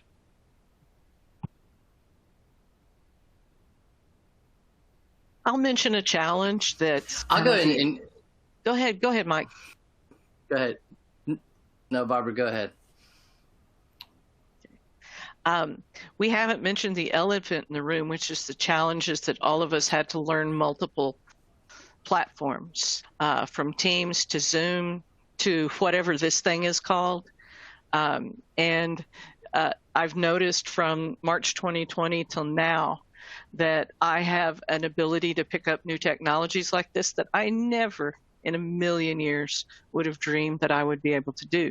And if you think about it, our students are having the same challenge that we are. And so much of what Mike was talking about, how the students had to make this adaptation to being at home, maybe with their large families. They also had the problems of connectivity. We've all heard stories of students sitting in the parking lot at the university so they could get connectivity. And then the different access to like Teams to make sure that they can complete, and oftentimes learning with professors who have never taught a class online before and had always been reluctant to do that. But now they were in a circumstance where, guess what, we're taking a 2-week spring break and you have that 2 weeks to learn how to put your class online.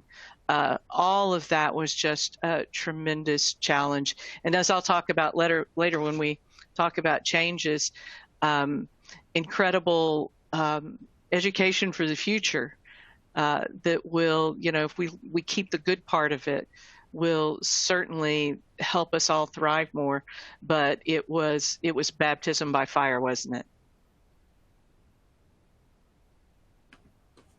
That's such an excellent point, Barbara. All of us having to learn so many different platforms and technologies. And I think sort of somewhat related to that, one of the challenges that I had, and I know that a lot of students had too, is just not being able to have that sort of energy exchange from each other with those in-person advising meetings. This is such a intense time, and there's a lot of I think, important exchange of information that when it's had in person and you can really connect with the students and help them in areas where they're feeling, scared or nervous or just totally confused and overwhelmed. When you're in person, there's just something else you can add that was gone. That now it's kind of like, here we are sort of just giving information virtually, but being able to really speak into the situation that a student was facing, whether it was just not having information or struggling with, how do I study for the LSAT or prepare for the LSAT, or, what do I do about, this thing from my past, whatever it may be. As great as we were able to, I think, pivot and adjust and get used to the technologies, and then, as I'll speak to, create some celebrations from that, I really struggled not being able to just be in the same room with students and feed off their energy and allow them to feed off my energy so that we could, really just leave in a real positive light, as opposed to just like, all right, we're done talking, leave meeting. So that was something that was definitely difficult to get used to. And I'm looking forward to being able to get in front of our students to be able to get back to having those personal interactions. So, Mike, do you have any final thoughts possibly to take us into the next session and finish up challenges? Sure. I guess, kind of to Ryan's point, adding a little bit more, I know that some of those moments you have with students online, it's not the same. And we've had to find different ways to adapt. We've had to be creative. We've had to find different methods of building a rapport or interaction or something meaningful, even though we've been restricted to a screen. And I think that over the last year, we've seen students disconnect a little bit because they're on screen so much. And but I am really excited for the fact that this, what we do, if this is a people, kind of service, this is us building relationships, and have found different ways to accomplish that. And I think that we've come out the better for it. And so I know that we will continue to implement these new ways of interacting, these new mediums, and amalgamate that with what we've been doing in the past. So I'm really looking forward to that, even though we've faced some challenges and maybe continue to do so. The passions of educators and the reason why they do this work has made it a worthwhile struggle. And I know the students continue to need our help and guidance. So, and with that, I pass it on to our next section, which is the changes.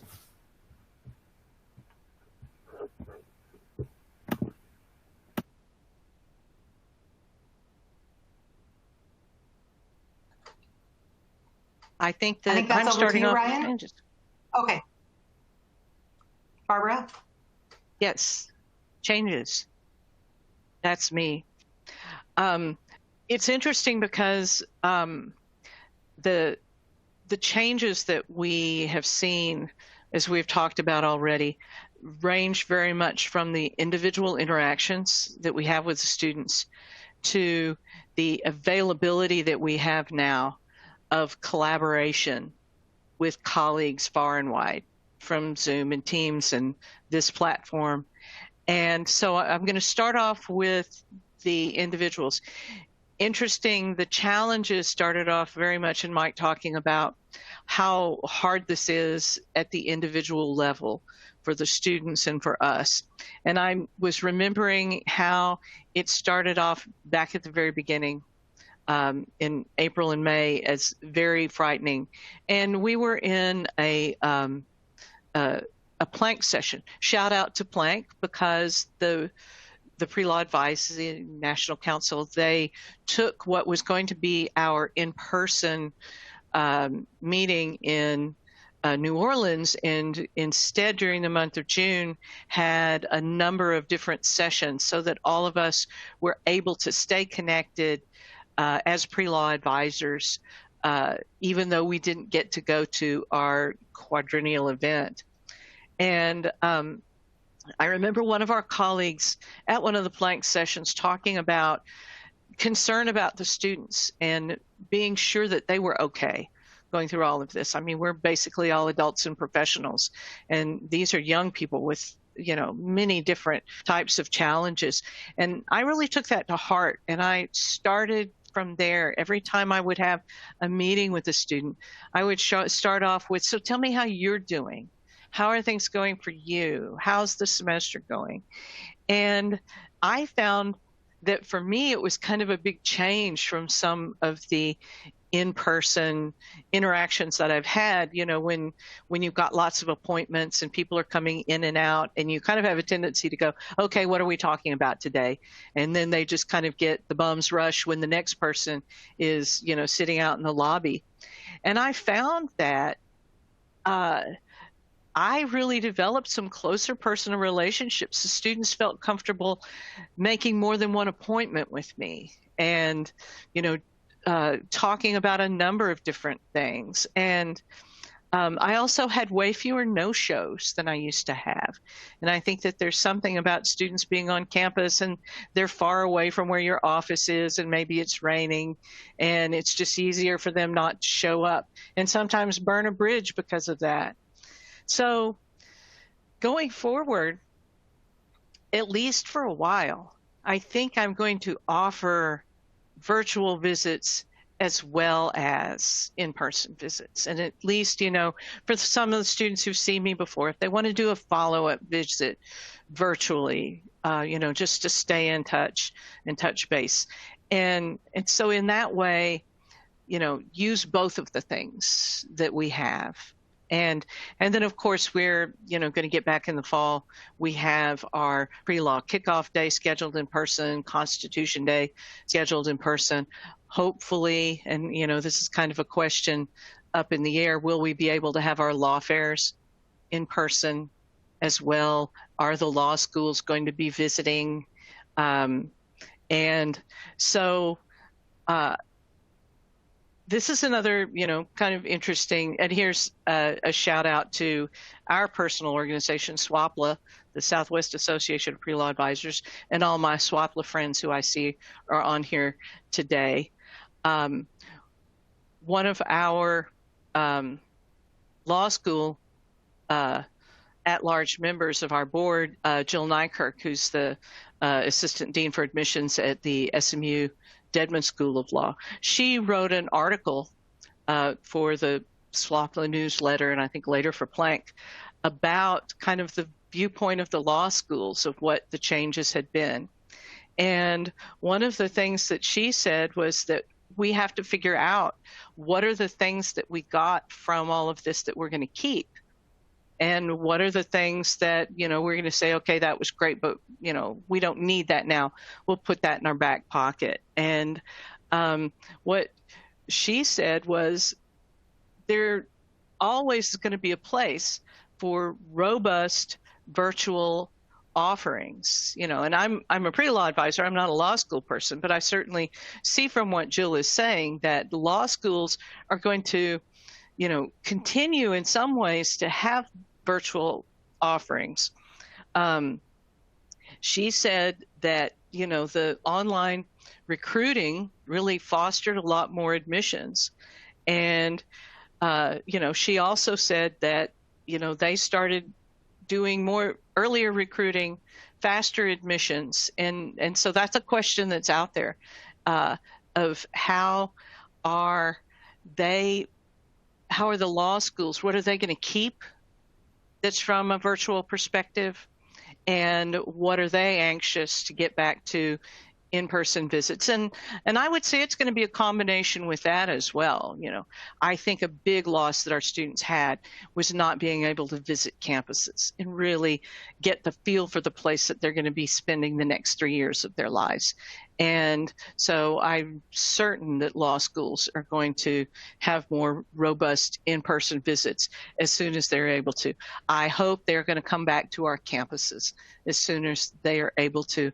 I've always told my students that it's a smaller world than you think it is, the pre-law world, and that you might, as a sophomore, meet a dean of admissions in a session here on campus, see them again when you're a junior, and then when they get your application, they're going to remember you.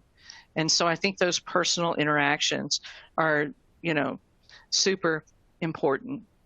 As for us as pre-law advisors, I think it's really important that we're going to have to continue some of our virtual programming. I mean, what we gained from being able to connect with each other in virtual formats and online is just incredible. We connected with law schools, with the LSAC in a way that I've never seen so much connectivity with LSAC, connectivity with AccessLex, like in this session.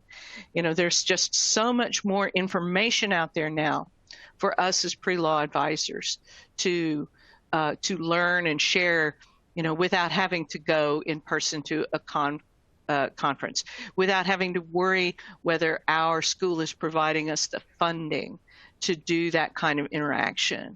So I think it's really important that we keep some of that and not think, there's a lot of concern amongst my faculty and staff friends here at UTD that the administration just thinks we're going to show up back here in August and it's going to be 2019 again. And we all know that's not how it's going to be. That's not how we're feeling. It's not how the students are feeling. But what is the old saying? We can't throw out the baby with the bathwater. We should keep some of these great things, get back to what Mike was calling that organic moment where students and advisors meet together and admissions people meet together and something magic might happen, but also keep our connectivity. One of the things for me in our organization was I was able to use this time to have a greater connection to my alumni who are in other cities. I put together more panels, virtual panels, where my students could interact with lawyers who are not just in the Dallas area, but all over the state. And that created some great connections with our alumni. I was also able to connect with, our very recent former students who we had a panel regarding what was it like to start as a 1L and be online instead of in person. And so we could do that. I wasn't making my former students come here to campus. They could share that kind of information, and I hope to continue that. We have a panel we're going to do virtually this month from some of my students who just finished their 1L year to say, what was it like? What do you wish you knew being a 1L? So I want to continue to take advantage of that ability to bring people together from all over. I also think about us as pre-law advisors that I'm always telling my students, why would you try to do this alone? Why would you try to go it alone? Why would you think, oh, I don't need any help. I'm just going to put my law school application in on my own. Why would you go it alone? And I think it's true of pre-law advisors too. Why should we go it alone when now we have this connection where we have so much information, both good and bad? And, I think I'll throw out there, I think there was a mention that about the large applicant pool and, all of the news that we just got about Boston College over admitting students, and the possibility that other, elite universities are also over admitting students. And certainly there's going to be an impact for that, I would anticipate, in the next cycle, because we're going to have more deferrals and those seats will be gone. I have so many students who are still on wait lists that are probably going to wait another cycle. And so those seats are going to be, we are looking at, God, I hate using the word unprecedented again, unprecedented increase in applications and pressure on the application cycle. So that's why I say why us pre-law advisors have to stick together in the virtual world so that we can share what information we have, talk about strategies for how we're going to help our students, engage with our law school partners so that we better understand what pressures they're going through and how they're attacking that, so that we can do the best for the students in these very bizarre times that we possibly can. So that's why I say no excuse to go it alone. I think we also have to be shepherds in this digital world, because our students are going to be asking us, do I engage with the law schools in their virtual tours? Do I go see them? How do I communicate with them? And so we have to be able to tell them what we think the best practices are in Kelly Cavalier just posted here, we're keeping virtual visits in conjunction with in-person visits. No plans to drop that option. And so we have to be the shepherds to show our students how to navigate both worlds, both the in-person world and the virtual world. And so I'll kind of wrap up by saying, we think we're seeing changes now. It's not over. We're going to see so many changes coming up next year. And we just have to remember we adapted before. We'll adapt again. We need to stick together, share all the information that we can. Join your applet organizations. Another pitch for SWAPLA there. And so, we're better together than we are individually.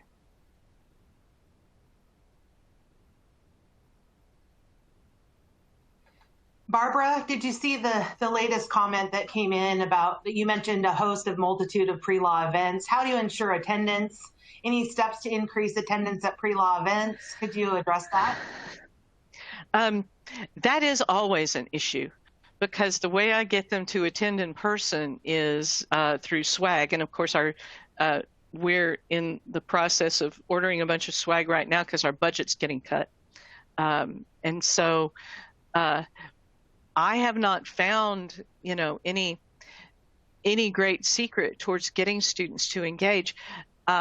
It seems to me, it sounds kind of obvious, but the more the title of the event itself relates to something they're interested in, the more attendance I have. And some of my students are helping me with that. We have an organization that some of my young women formed called Women Pursuing Law. And they went out and got a speaker who is a TikTok influencer, who's an attorney. I wouldn't have known how to do that, but boy, we had great attendance for that. And so I guess you have to be on top of what attracts the students and create a sexy title to the event that will lure them in. I would welcome anybody else who has some comment about, how do we get students to stay engaged? Yeah, if I can speak up about that. So obviously in this environment, there's going to be issues with engagement, and that's everywhere. And then depending on the time of the year, there's going to be added, engagement issues. So spring term, for example, the sun is out and it's been like 90 degrees in Oregon. So I'm sure hotter in other places, but kind of student interest definitely wanes.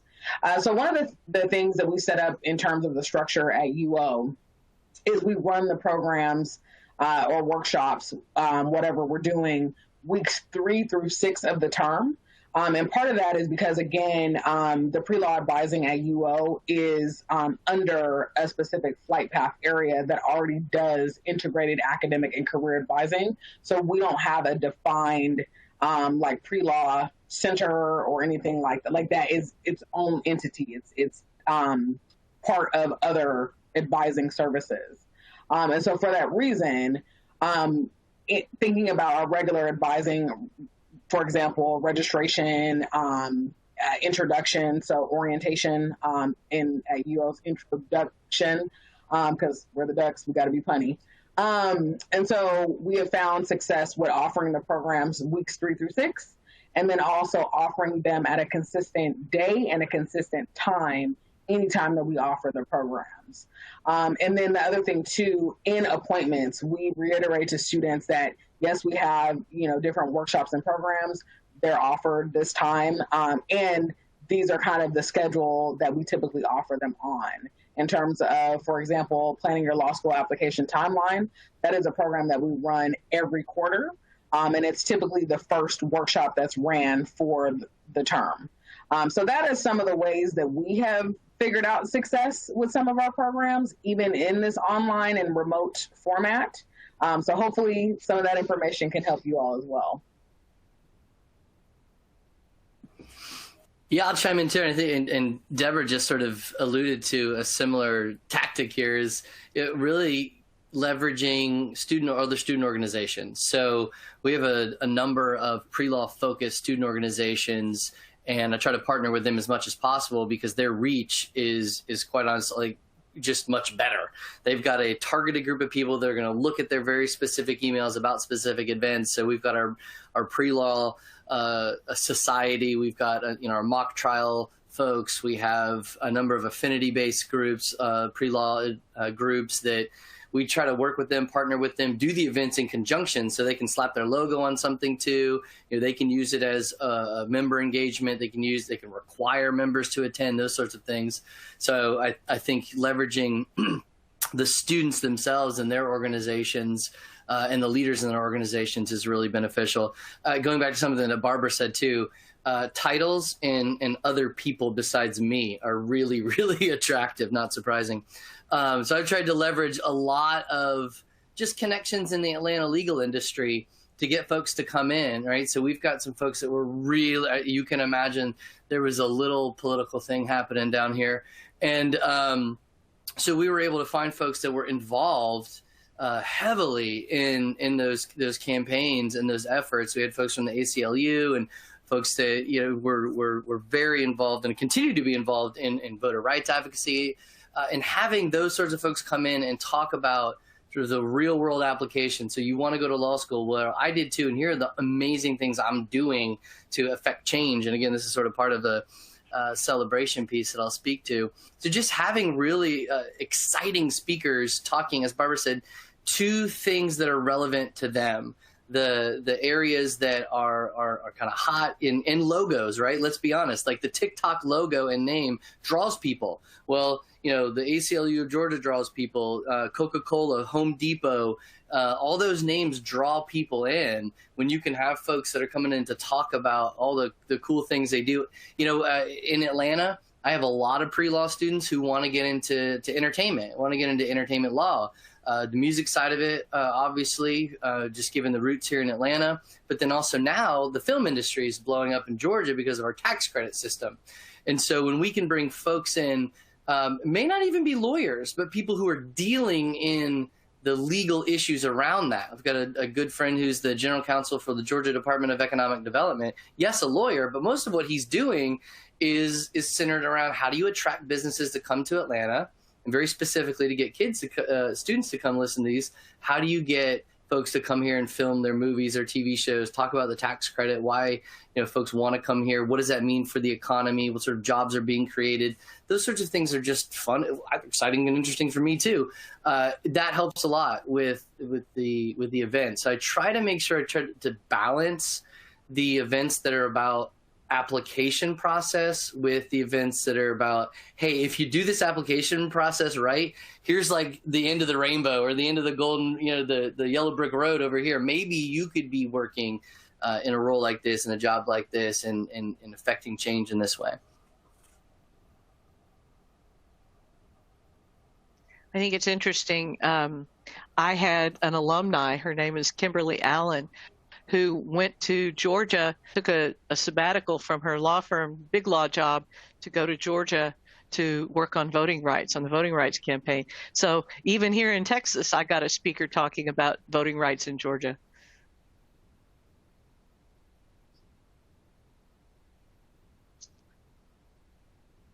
So did we have any?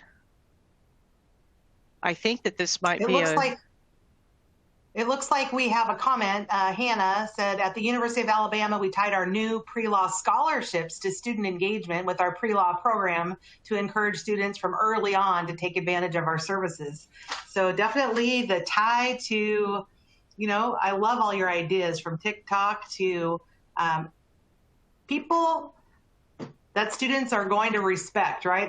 That's a big draw. They'll attend your sessions. And virtual world, it's hard to give a free lunch these days, or cookies or pizza or whatever. It's hard to do that in a virtual world. So we definitely have to get creative. Okay, so any final thoughts, Barbara, in the section of changes before we move to the next celebrations? It just occurred to me that, because I was thinking about the increased engagement that I have with my alumni, everybody got really reflective during the pandemic. I mean, it was a time where you were forced to think about what was important to you as a person. And I think my alumni were in the same place. I have more of them wanting to know, not necessarily about giving money, but what they can do, how they can engage with the students, how, and so I think we need to leverage that as well, that there are a lot of people out there right now wanting to do something, to feel like they're making a contribution. And, we have a very busy time coming up in the fall, and especially, since I coach moot court too, you get kind of caught up in it, but being open to giving our local legal communities, our alumni, an opportunity to show they care. I love that. It's all about care and being connected and sticking together and leaning on one another through these challenges and changes. And that leads us then, we take the good and we got to do a little celebrating, right? Yeah, absolutely. I really appreciated the opportunity to get to speak to celebrations, because there were a lot of things I think to be super excited about here at Georgia State. And I think that from the comments I'm already hearing, I think that we're seeing this all over the country, which is incredible. So I'll just run through a number of things that I have been celebrating with my students and with folks in the center where I work. Just getting really excited about where I think this is going to take us.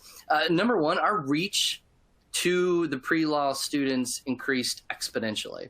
I'd probably get in trouble for saying this, but Georgia State, we can try to deny it, is largely very commuter driven, because 54,000 students, I can promise you, they don't all live in downtown Atlanta. There's no way they could all park in downtown Atlanta, so it's not even possible for that to happen. So just a lot of students were not here when we were just in person. And now looking back, you kind of, mind's a little blown, like, why didn't we ever leverage this kind of technology before way more? But, we are where we are. It was hard to get people to come into the office. It was hard to get folks to carve out time. A lot of my students work full time too and go to school full time. So the idea of, being able to carve out 30 minutes where both of our schedules would coincide was really challenging prior to moving to all virtual. So we were able to open up a lot more options when we moved into a virtual advising environment where students could schedule more often. To Barbara's point, having those follow-up meetings, it wasn't just, a one and done, because there's no way we're ever going to have the stars align again to be able to come together like that. We could have a meeting, 1 week, and then a month later have a follow-up meeting. It opened up my schedule in a big way. There were a lot of other things I wasn't having to do. I didn't have a commute time to downtown Atlanta. I didn't have, to and from, obviously.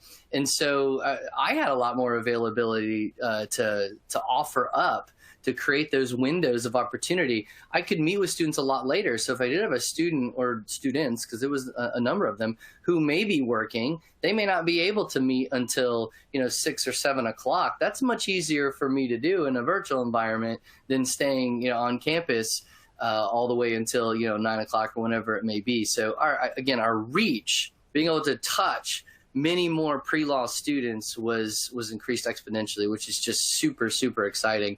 And connected to that, the time that was spent with the students, I think, was put to much higher and better use. I felt like the students that I was working with were much more relaxed and much more candid in a virtual environment.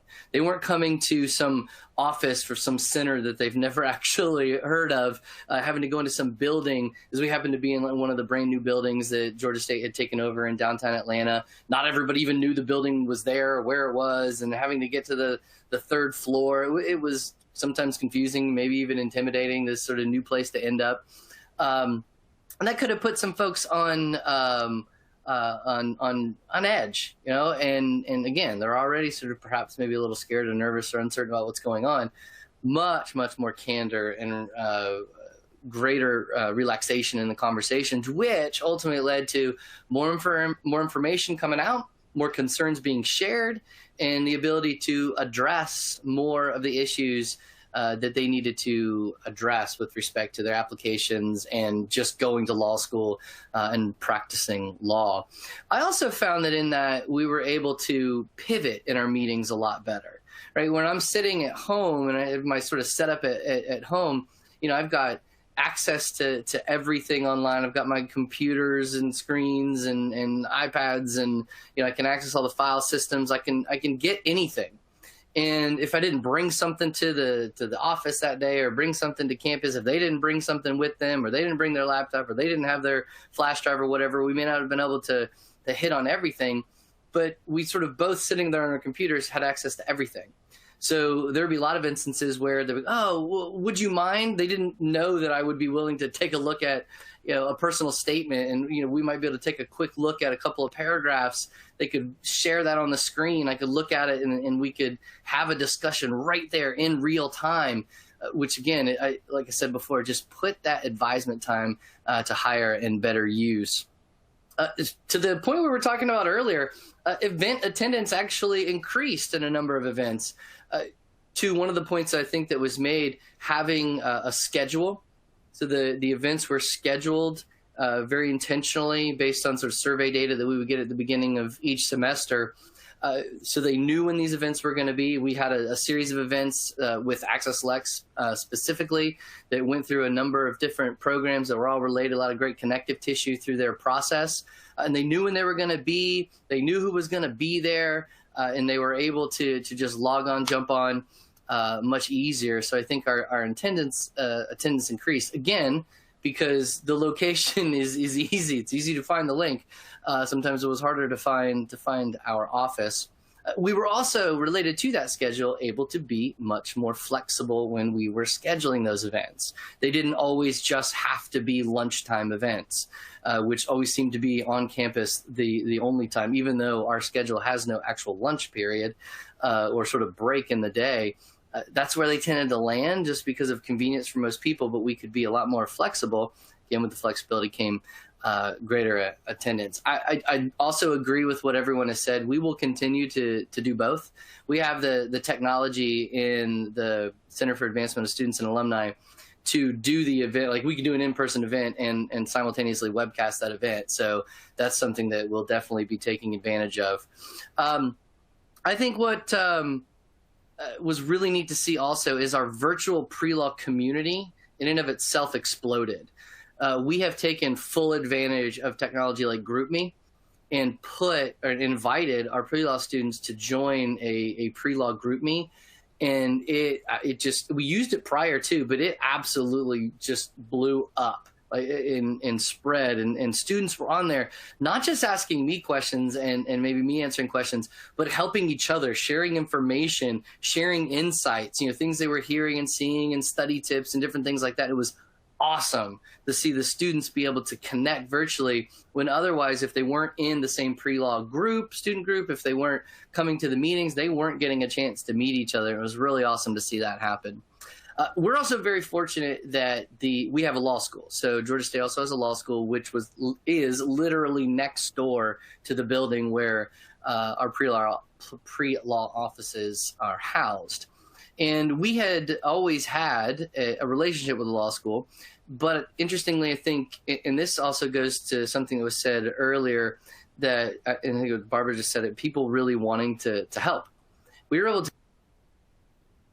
connect with the law students in a new and different way. Law students really wanted to help. They really wanted to be involved. And I think their schedules opened up a little bit. And so we had, prior to going virtual, we had started a pilot program. It was a pilot mentorship program where we had law students mentoring our pre-law students. And then it had to go virtual.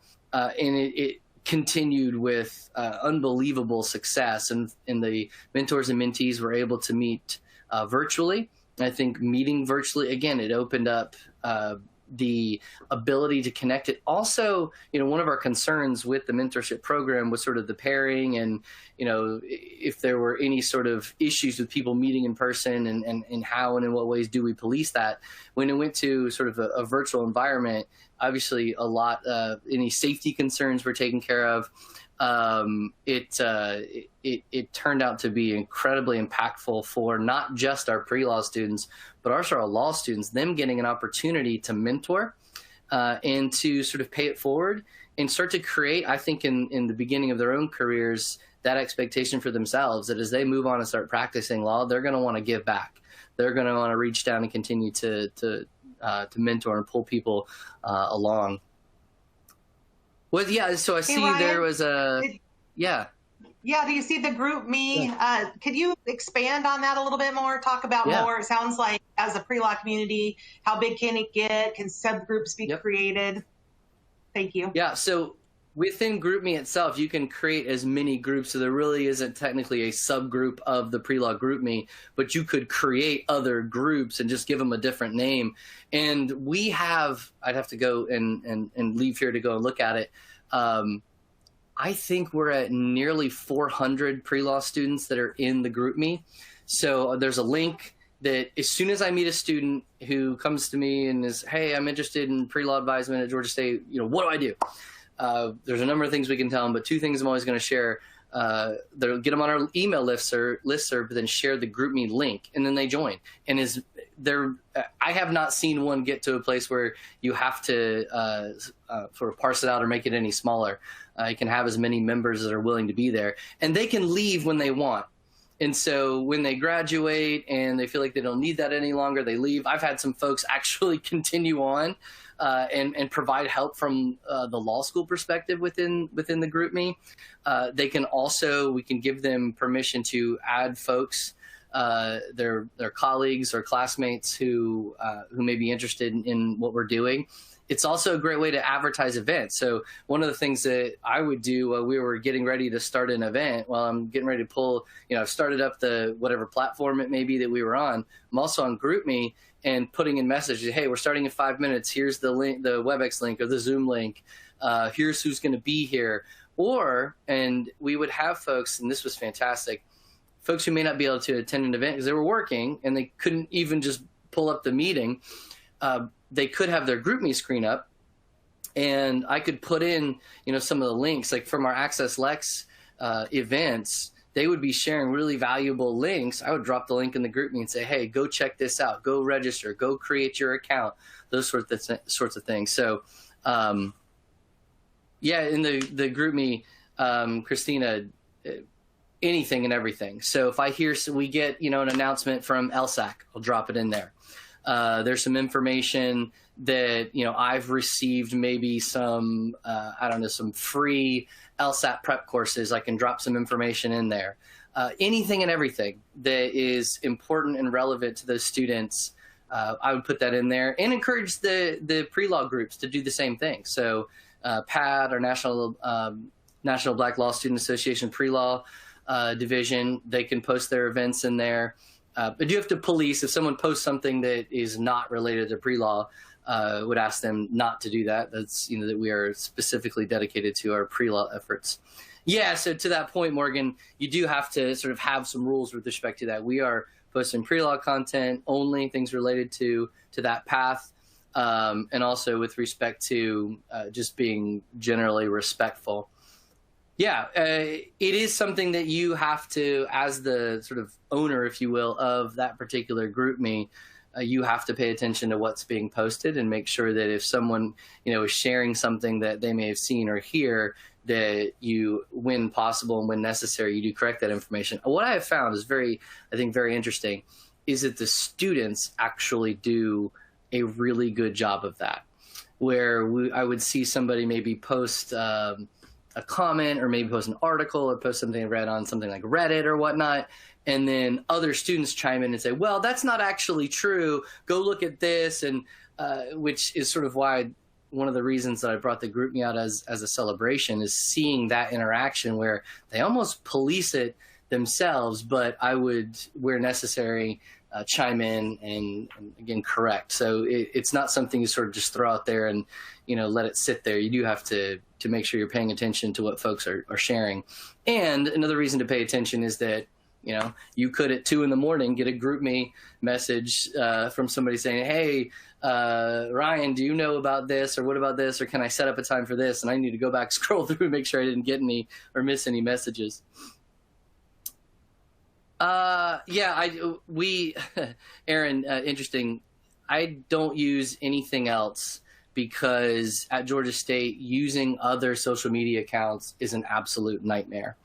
And getting approval, and so the Center for Advancement of Students and Alumni was able to do that and has its own social media presence. And so event information and things like that I would want pushed through the center from, I guess, a central perspective, they would use their social media, but specifically pre-law programming within the center does not. I'm going to run through some of the celebrations, and then I don't want to miss some of these things. Then I'll come back and we can take a look at some of the other comments. But this is awesome. Really excited that it could be this engaging, even though I can't see anybody, which is terribly frustrating.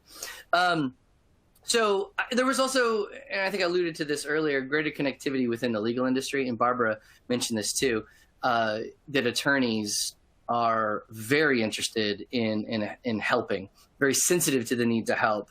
And recognizing the need for information for students who are struggling right now, but also just the demographic of students that we're blessed to work with. Access. We have to grant access. We have to make sure that they're getting connected with folks who are in the industry so that they can see that those opportunities are possible.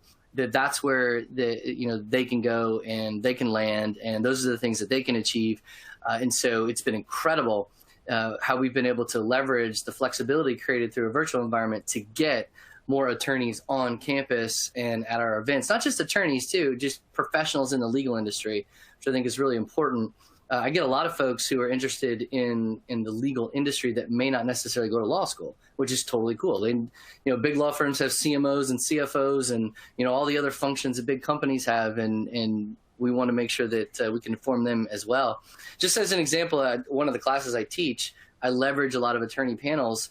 And because of the flexibility of virtual schedules for the attorneys, I had nearly 60 attorneys in one semester speaking, and these are, from all different practice areas, all different sizes of law practices and government work and in-house counsel positions, just all over, able to participate.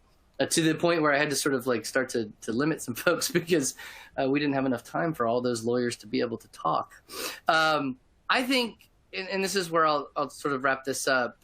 Most important for me at Georgia State, what has gone on in our country has solidified the path of so many of my pre-law students. I rarely am getting the, well, I'm going to law school because, I don't know what else to do. I got this degree. I'm going to graduate with X whatever degree, and I don't really know what else to do. Or, my mommy or daddy says I like to argue, so I'm going to do that. Or, I really like Law and Order or Suits, so I think I'm going to go to law school.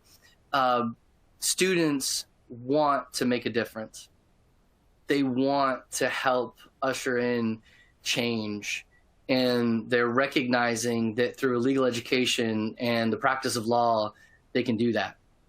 They can take that and pair it with their own experiences and background and their own passions and really fuel that fire and go to law school with both purpose and passion. And seeing that and seeing what those students are energized to do, I know without a doubt that we're diversifying the legal industry. I know that we're one small piece of that, but it's an incredibly important piece. And to me, that is the biggest celebration possible. The kids are going for amazing reasons, the right reasons, and they're going to go out and they're literally going to change the world. And it may sound cliche, and maybe it did before, and maybe it was before, but I really am seeing students just launch again with passion and purpose like never before, which is, I don't think there's anything more or better for us to celebrate. That is so inspiring, Ryan. Oh, gives me goosebumps to hear you say that, capture it that way. That's awesome. Well, we got about 4 minutes left to go, and we had a question come in that I just love. And so I thought we'd go in the order of how you introduced yourself, starting with Mike. And could you each answer briefly the question that was posed over there in the chat that was dropped? What are you most looking forward to in the 2021-2022 academic year, based on your reflections, your challenges, changes, and celebrations, either for yourself or for your students? And we'll start with you, Mike. Thank you. I'm really looking forward to sharing our story, as a law school, but also the power legal education can provide undergraduates to transform the communities around them through, of course, in-person events, but continuing to utilize online events. I know we've mentioned that several times. Just for this year alone, we hosted 12 virtual events for pre-law diversity pipeline events. I think we had about 350 attendees. So the idea of expanding our reach, talking about how illegal education can help individuals do good, or help them, inspire them, provide them a fulfilling career in the legal profession through different online mediums, and continue to do in-person events. I think that it just enhances this narrative that legal education, or being at least law literate, is a valuable element of our experience in society. And I think that we're really excited about also being back in person and being with our students, being surrounded by students who are so, there's so much intent behind what they do. It motivates us every single day. It gives us the energy to go on and to continue to engage with prospective students. And so I'm, aside from just being back at the office and hosting people on campus, continue to amalgamate these, online technologies with our recruiting efforts, and just talking about what the path to law school entails and what students need to do in order to be successful once they do land in law school. Thank you so much, Mike. That's awesome. And Barbara, what about you?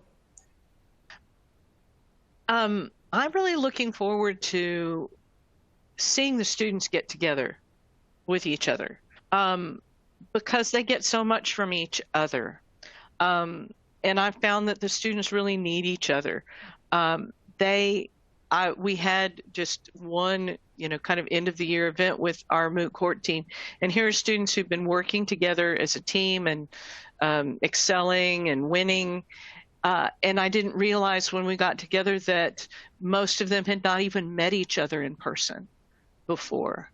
and just the joy of them seeing and meeting each other in person. We're a STEM school here at UTD, and so we don't have that kind of. My goal is to get students from all over the campus who are interested in going to law school. I've had students talk to me that say, I haven't met anybody else who wants to go to law school because, I'm a computer science major. I want to see them all get together and get what they get from each other, people who are all on the same path, and not that, I'm alone out here and I don't know if this is what I want to do. So I'm looking forward to seeing the students get together. Oh, thank you so much, Barbara. That's going to be a great feeling, isn't it? And how about you, Beretta? Yeah. So, like I've said before, I'm leaving the University of Oregon. So I'm actually really excited to see how it continues to grow with the foundation that I've provided. So I'm excited for that. I think at my new institution, they do not have formal pre-law advising. I'm sure it exists in like philosophy or some other place. I'm still getting the lay of the land there. And so I'm excited to potentially bring formal pre-law advising to that institution. So I will stop there. Thank you, Beretta. And any final thoughts for you regarding 2021, 2022, Ryan? Yeah, I'm super excited to get back on campus with the students. I mean, I've been to downtown Atlanta just a few times without the students there, and it's not the same place. The energy that they bring to the city is absolutely essential and necessary to our vibrant culture. And I cannot wait for them to get back. I cannot wait to be inspired, continue to be inspired by the challenges that they've overcome and the changes that they've made in their own lives, and be able to learn from them and continue to advocate for them. Thank you so much to all four of you for being on our panel today. From my heart to yours, I just am so grateful for your expertise and sharing your challenges, changes, and celebrations as we head into the next academic year. So thank you so much. And I saw people were saying thank you down in the chat. So now it's time for the next break number 2. We're going to head over and do our collective breath through yoga. You're going to join our own AccessLex Institute's Vice President for the Helix Bar Review and Engagement. Her name's Lissa Faden, and here is the link to go over for your 15-minute break. We'll see you back here in On 24 when the break's over. We'll see you soon.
Welcome back. We hope that you feel centered and relaxed and ready to dive into our next session. I have the distinct pleasure of turning it over to my fantastic colleague, Jennifer DeSanza, who will serve as the moderator for our next session. Over to you, Jennifer. Thanks so much, Taria. I appreciate it. As Taria said, I'm Jennifer DeSanza. I'm the Regional Director for the Mid-South and AccessLex Institute Center for Education and Financial Capability. I am very excited to introduce our presenter today, Tiffany Cochran. Tiffany oversees research, evaluation, and data initiatives for the Access Center for Legal Education Excellence. She conceptualizes, leads, and implements projects that support access, affordability, and the value of legal education, with an eye towards greater equity in law school and bar admissions. She also manages development and production of the center's research and report and data tools, such as the Legal Education Data Deck, Analytics, and Explore JD. She's previously served as a research analyst and director of research at AccessLex and has had prior roles in institutional research and management consulting. She's also a former aspiring law student who, upon entering college, was tempted away by a greater affinity for spreadsheets and data analysis. Tiffany, are you ready to go? I am ready to go, Jen. Thank you so much for that wonderful introduction. And welcome, everyone. I'm so happy that you all decided to join us and hang in there with us throughout the day to learn a little bit more about our pre-law research priorities. In our time together, I want to share with you a little bit about what we've done in the pre-law research space so far and what's on our minds for the future. And in doing so, I don't want this to be a one-sided conversation. I'm really going to be looking to spark and solicit your ideas for the types of research and data that you'd like to see that would help you in serving your students better and helping to best position them for success in the law school admission process. So again, I'm going to take you through the landscape of what's available to you so far and hope that you'll share back with me some other ideas of what you'd like to see moving forward. So let me first talk to you a little bit about how our pre-law research agenda has evolved over time. So in 2014, when AccessLex first embarked on its policy and research initiatives, we were entering this space at a time when fewer and fewer people were applying to law school. So to give you a sense for what was going on at that time, there were about 88,000 applicants who sought admission for the fall 2010 admission cycle. And by the fall 2014 admission cycle, that number of applicants had dwindled to about 55,700. And so there was a lot of conversation and concern about what this meant for the future of legal education. And law schools were increasingly concerned, as you might imagine, and as you may have even experienced, with filling seats. And so the research that we were providing was really to try to inform these discussions and contribute to these conversations around filling seats and specifically how to think about demand for legal education in a different way. So here are a couple of examples of reports we authored around this time. The first report is from the Bachelor's to the Bar. And so our analysis from this report was examining bachelor's degree production in the top 10 feeder majors for law school. And so when we examined this, we were really trying to understand what's happening with the bachelor's degree productions in these feeder majors that we've relied on for so long. And are we seeing that these are continuing to be reliable pipelines for law school applicants? Are we seeing declines? And what we found was that there's actually been some decline in these 10 majors. And there are others among these 10 where we have seen a few increases or where we had seen them at least during that time. And so we were encouraging law schools to think about the pipeline by examining these fields of study and bachelor's degree production in these fields of study to help them think differently about where they should recruit and even their value proposition for fields that aren't necessarily considered feeder majors, but where they no less could potentially be the pipeline to law school. The second report, Law School Applicants by Degrees, was a report where we were examining the Law School Admission Council's report on the top undergraduate institutions that are producing law school applicants. This was our take on that list because we thought that it would be really, really helpful to further contextualize that list to understand what is the concentration of law school interest at those institutions.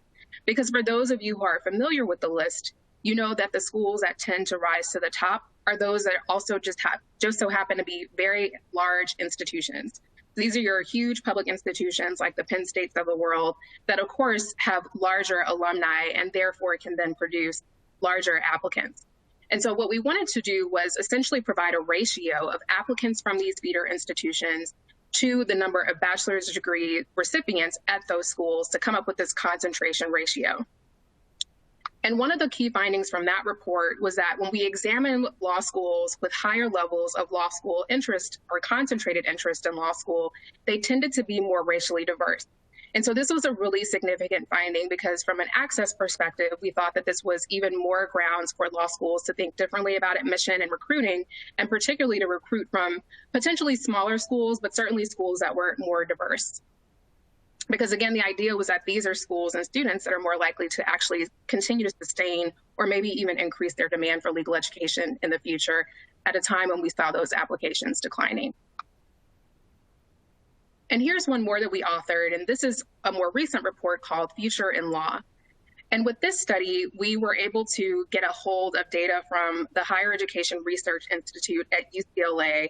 And annually, that shop provides surveys of college students. One of them is the College Senior Survey, and the other is the Freshman Survey. And so we took data from both of these survey data sets to understand a little bit more about the college seniors that are expressing interest in law. What are their characteristics, and how do they differ from students who are aspiring to other advanced degrees and careers? And one of the most significant findings was that when we examined college seniors who expressed in their senior year an interest in law school, they tended to be more engaged politically, socially, and civically. So these were students that had high levels of civic, social, and political engagement. But the nice thing about this data set was it allowed us to compare survey responses in the senior year to freshman survey responses for students who took both surveys. So as a data wonk, this was really exciting to me. And so one of the things that I wanted to do with this study, and that you'll see in the report, is that when we examined retrospectively the seniors who filled out the freshman survey to see how did their law interests change over time, we found that the majority of college seniors who reported having a law school interest as seniors had not actually done so as freshmen. So the reason why this is really exciting is because I know that there's a lot of chatter in the pipeline and pre-law space about reaching students sooner. And certainly that is a worthwhile endeavor, and we obviously want to get to them as soon as we can. But I also think that this means that college isn't too late, that we can still reach people and engage folks who may not have a law interest at the outset of college, but certainly by the time they reach their senior year could have law school on their mind. I also wanted to look and see how many pre-law students who came into college as freshmen with a law interest had the stick-to-itness to remain and maintain that interest throughout their college experience. And we actually found that a lot of them don't stick with their pre-law interest, that they change their minds by the time they reach their senior year. And so we were trying to understand what are some of the variables or the factors underlying that trend in particular. And one of the findings we saw was that freshmen who entered with a law school interest but changed their minds and didn't report a law interest in the senior survey were more likely to rate their writing and their public speaking skills lower in their senior year compared to the freshman year. And so this kind of set out this idea and recommendation that we put in the report that perhaps we'd be able to hold on to more of those students if we helped them to hone those skills, because we know that writing and public speaking are very important for success in law school, but also in pursuing a law career. And one more that was sort of in this vein of thinking about what do we know about people who have a law interest and what can we do to think about admissions and recruiting differently. And that's a report that we didn't actually sponsor, but we didn't author the report, but AccessLex was a key sponsor for it. And that's a study that was commissioned by the Association of American Law Schools. And so this before the JD report was one where they partnered with Gallup and they surveyed undergraduate students at a variety of different institutions, as well as first-year law students, to understand a little bit more about the demographic profile of law-interested students. And the other thing that was really interesting about this report is that it talks about the ways that undergraduate students, irrespective of their advanced degree interests, come to access information about advanced degrees. So where are they passively seeing information? Where are they actively seeking information that can help inform their postgraduate enrollment choices? And then the other fascinating thing about this report is that in talking to and surveying first-year law students, they were able to understand a little bit more about the value proposition of law school for those particular students, but also some of the things that were concerning to them that made them consider not enrolling in law school at all. And so a few examples that topped the list on the driver's side was that most of these students were seeking law school admission because they saw the law degree as a pathway to a career in politics, government, and public service. And that dovetails a lot with some of the comments that you've already heard in the last panel.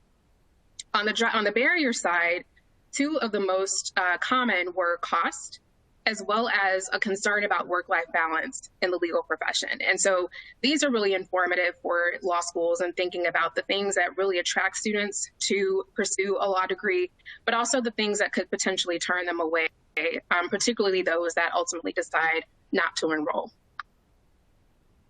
So I want to pause here because I've shared with you a lot of great reports, and all of these are in a handout that you can actually access in your resource list. But I'm curious to know if you all have had an opportunity to read any of our previous pre-law research studies that I've mentioned here, or others that have been done by other organizations that I have not mentioned. And if you're going to point out or share with us some recommendations of other research reports in the pre-law space, I'm curious to know what was the focus. So did they also have a focus on thinking about filling law school seats and demand for legal education, or did they have a different topic in mind? So I'll give you all a few minutes to respond to these questions. And while I do that, Jen, are there any questions or comments that have come in to the Q&A so far? It's a little quiet, Tiffany, but we did have one.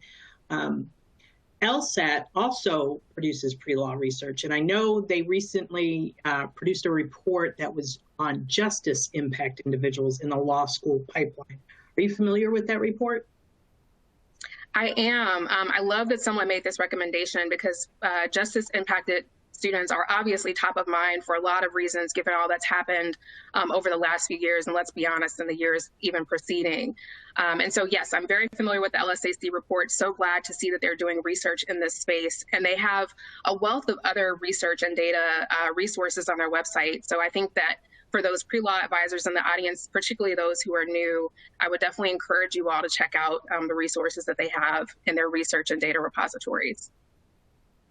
So one of the first questions from Morgan, she's asking, are you all thinking of doing some research on how first-generation students are impacted as well?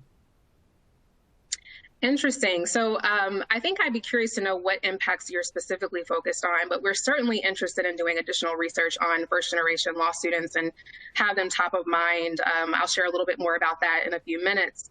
But one of the things that I want to share with you, it's sometimes very difficult for us when we're not working with institutions to do our research to get information about first-generation status. And so certainly some of the data sources that I've mentioned will actually provide an indication of first-generation status, but a lot of public reports, such as the American Bar Association, and I haven't seen so far any LSAC reports, both of which we've used in our previous research, that really captured that kind of information. So it really just depends on whether or not we can get access to that particular indicator. And certainly when we do, we're always very, very interested in first-generation students when examining analyses by racial and other demographics. And Morgan did clarify, she's particularly interested on how their law interest changes or develops throughout their career. Very interesting. Yeah, so we didn't examine that in the report, and I can't recall, Morgan, if the Harry data actually included a pre-law indicator. I also know that the demographic information in that particular report was not quite as robust and as reliable as we would have hoped. And so these are just reflective of general overall trends. But I think that would be really, really interesting if we were able to get our hands on that first generation marker to see if they followed those general trends that I shared before, or if they a particular way.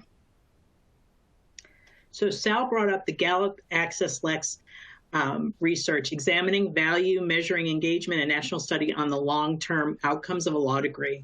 Says it's a great research study. It's a great conversation starter with students about why they want to go to law school and the value of a law degree. For example, are you just going to go to law school for make money? Yep, absolutely. Thank you so much for shouting out that report. That was a really fun one to work on. and agreed. I thought it was really interesting for us to share information and insights from alumni, as we did in that report, about their outcomes and how they see the value of their legal education playing out over time. So thank you for sharing that one. Any other suggestions before I move on? Oh, go ahead. Eloise asks, are there reports on veterans attending law school? No, but it's funny that you mentioned that because, or let me just say this, I have not seen any veterans reports. It doesn't mean that they don't exist. I have not come across them in my own work, but later on, I'll tell you about one of the resources that I've found interesting, and it's the one place where I've been able to find some statistics on the number of veteran students who are enrolled at law school. So I'm going to give you that nugget, and I'll come back to it at the end. And hold me to that. If I don't mention it, please make sure that I do. And then we just had one other comment that they heard you speak before and have used these research reports to help guide their pre-law students. Yay, I'm so excited to hear that. We obviously love doing research, but we don't want to do research for the sake of research. We certainly want it to be useful. And so thank you so much for that comment. All right, so keep the comments coming. And as soon as I get a chance to take a break, I'll continue to address those when time allows. So I've shared with you a little bit about what we've done in the past, and now I want to talk to you a little bit about where we've shifted our focus when we think about our pre-law research agenda, and that is to specifically think about improving admission outcomes for underrepresented and historically underserved students. And Kelsey and Cherie in their Lex Scholars presentation did a really great job of sort of laying out how we define that particular group. And so certainly that's where our research is moving and has moved. And that's not only seen in the Lex Scholars program, but also our latest pre-law research report, Analyzing Pathways to the JD. And so I'm going to talk you through these findings shortly, but the main thing that I want to share about this report, and it's the main reason why I thought it was really important for us to do these research and analyses, and that's to sort of debunk this idea that the law school admission process is a single uniform path that looks the same for all students, because that just isn't the truth. In reality, the law school admission process is a series of paths that can lead to disparate outcomes depending on the student and the route taken. And this quote that you see on the screen is directly taken from our report. And so if you haven't had a chance to take a look at it yet, I would certainly encourage you to do so. But I'm going to give you a preview over the next few minutes. Before I jump into findings of these analyses, I think it's really important that you understand at a high level the methodology that went into our thinking about these disparate outcomes that I mentioned on the previous slide. There were 5 particular metrics in particular that we were interested in when we conducted these analyses.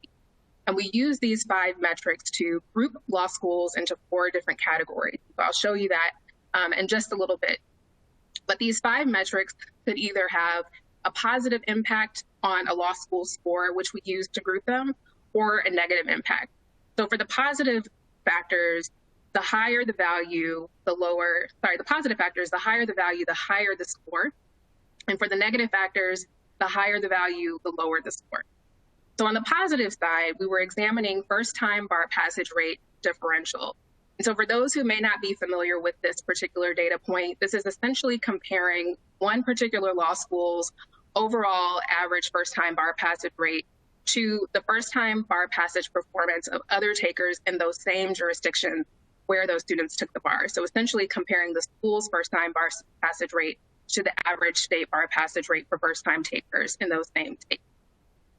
The second metric looks at the percent of students receiving at least half tuition scholarship. And we thought this was really important for assessing the overall generosity of the school and the institutional aid that they provide to their students. And finally, on the positive side, we examined the percentage of graduates who were employed in full-time law positions within 10 months of graduation. So I should also say that all these metrics come directly from the American Bar Association 509 disclosures. And so with this one in particular, when we talk about law jobs, we're specifically thinking about bar passage required positions and also JD Advantage positions. So those are jobs where the bar passage is not required, but the JD provides a substantial advantage to that individual in that particular role. On the negative side, we examined conditional scholarships eliminated as a percentage of overall scholarship aid awarded at that institution. And then we also examined first-year academic attrition rate. And so, as I mentioned, we used these 5 different metrics to score each schools, and we essentially graded them on a curve for each of these 5 metrics. So I'm not going to go into the statistics around that. Just trust me when I say that we distributed them uniformly on each of those 5 metrics. We averaged all 5 of those standardized scores, and then we created another distribution based on the average composite score among all those law schools. And here are our final groupings. So we had most of our law schools that we analyzed fall above the average, and that was 108 schools. And there were 76 that fell below the average. And so when I talk about the findings over the next few slides, you'll see where I'm talking to you about student enrollment in these 4 different categories: below average, just below average, just above average, and above average. And on a few slides, I'm actually going to group those 76 schools or those 2 below average categories just for the sake of time and simplicity. Another thing that I want to share before I move on to the findings is a very, very important point that I really want us to use to center and ground our discussion around these findings. And that is that these groupings do not capture the quality or the rigor of the law school experience. So we're just focusing on these 5 metrics that I just explained. And these groupings and metrics, as you can see, do not reflect the academic quality or student experiences at the institution. So I say all that to say that when I talk about below average groupings, I'm not saying that these schools are providing below average educational experiences. In fact, I know in most cases they are not. But what I am saying is that they have below average outcomes based on these 5 metrics. So, these metrics don't reflect the quality of instruction that students receive from their faculty and professors, and they don't reflect the support that they receive from administrators and other students. So I just want you all to know that we certainly don't take that for granted when talking about and thinking about these findings in this analysis. So that said, here's our first finding. And key take underrepresented students are enrolled at law schools with below average outcomes, again, based on those 5 metrics that I shared. Overall, we see that 36% of law students are enrolled at law schools with below average outcomes. But then you can also see that there's some pretty stark differences based on race and ethnicity. So when we're talking about Indigenous and Black students, their percentages are much higher than that 36% benchmark. So in particular, Native Hawaiian Pacific Islander students are enrolled at these institutions at a level of 76%. That's 53% for American Indian, Alaskan Native students, and then 50% of Black students. And you can see that white and international students were the only racial groups that were enrolled at law schools below that 36% overall. We were also pretty interested, or particularly interested, in community college starters because someone made a really great comment and had a really great question about first-generation students. And we know that community colleges are a wonderful point of access to higher education for first-generation students, low socioeconomic students, minoritized students, because they tend to be, excuse me, let me turn off my email so we won't get interrupted, but these schools are not as expensive and they're also more geographically dispersed throughout the country. And so they really are, like I said, a really critical access point. And so when we examined law students who started their post-secondary education in a community college, we found a little bit of a difference in terms of their enrollment trends. So you can see that for community college starters, about 46% of them were enrolled at law schools with below average outcomes, compared to about 32% of those who started their post-secondary education in a 4-year institution. These differences were more apparent when we examined minority-serving institutions or alumni of minority-serving institutions. And on this slide, I'm showing you the comparison between HBCU alumni who were enrolled in law school compared to those who attended a non-HBCU institution. And it's almost a mirror reflection difference between the two, right? For the lowest category, law schools with below average outcomes, we see that 47% of HBCU graduates enrolled at these institutions, compared to, look at the 54% on the non-HBCU graduate side of the house, where 54% of them were enrolled in just above average institutions. And I really have to make sure I do HBCUs justice here because, you know, there's a lot of great work. And I think the United Negro College Fund has done a lot of research and put out a lot of data showing how these schools are not only continuing to provide, true to their mission, access for Black and Hispanic students, but also several other minoritized groups. And not only that, but they tend to be the leading producers of Blacks who go on to attain advanced degrees and attain jobs in the profession. And I think Vice President Kamala Harris is obviously a wonderful example of that, particularly as a law graduate herself.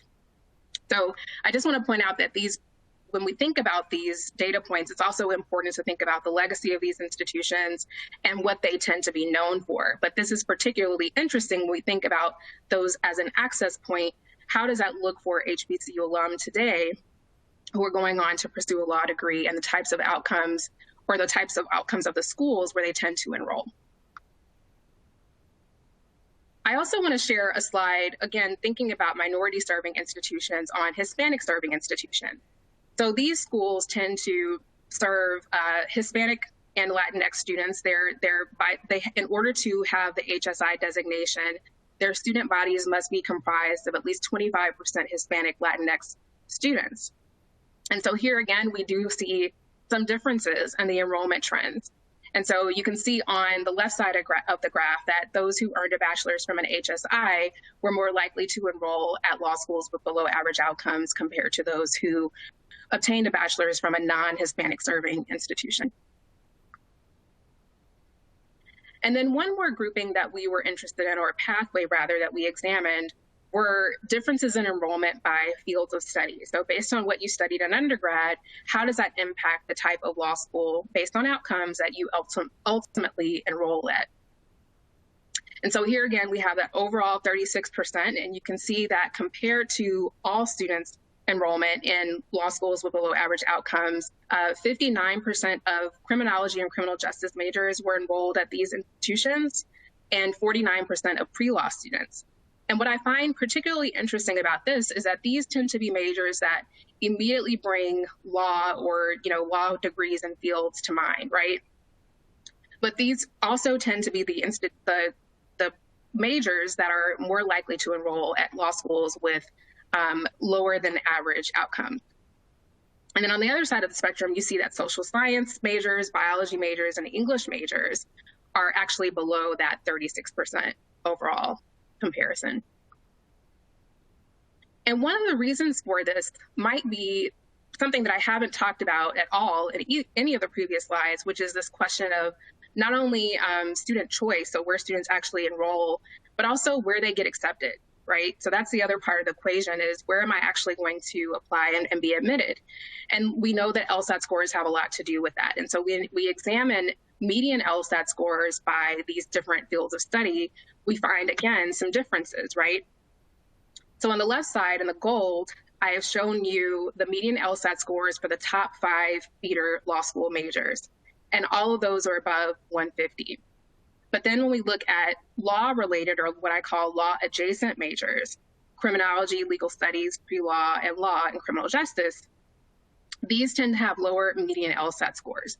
And so this might be also, feeding into the trends that I just showed you, particularly by fields of study.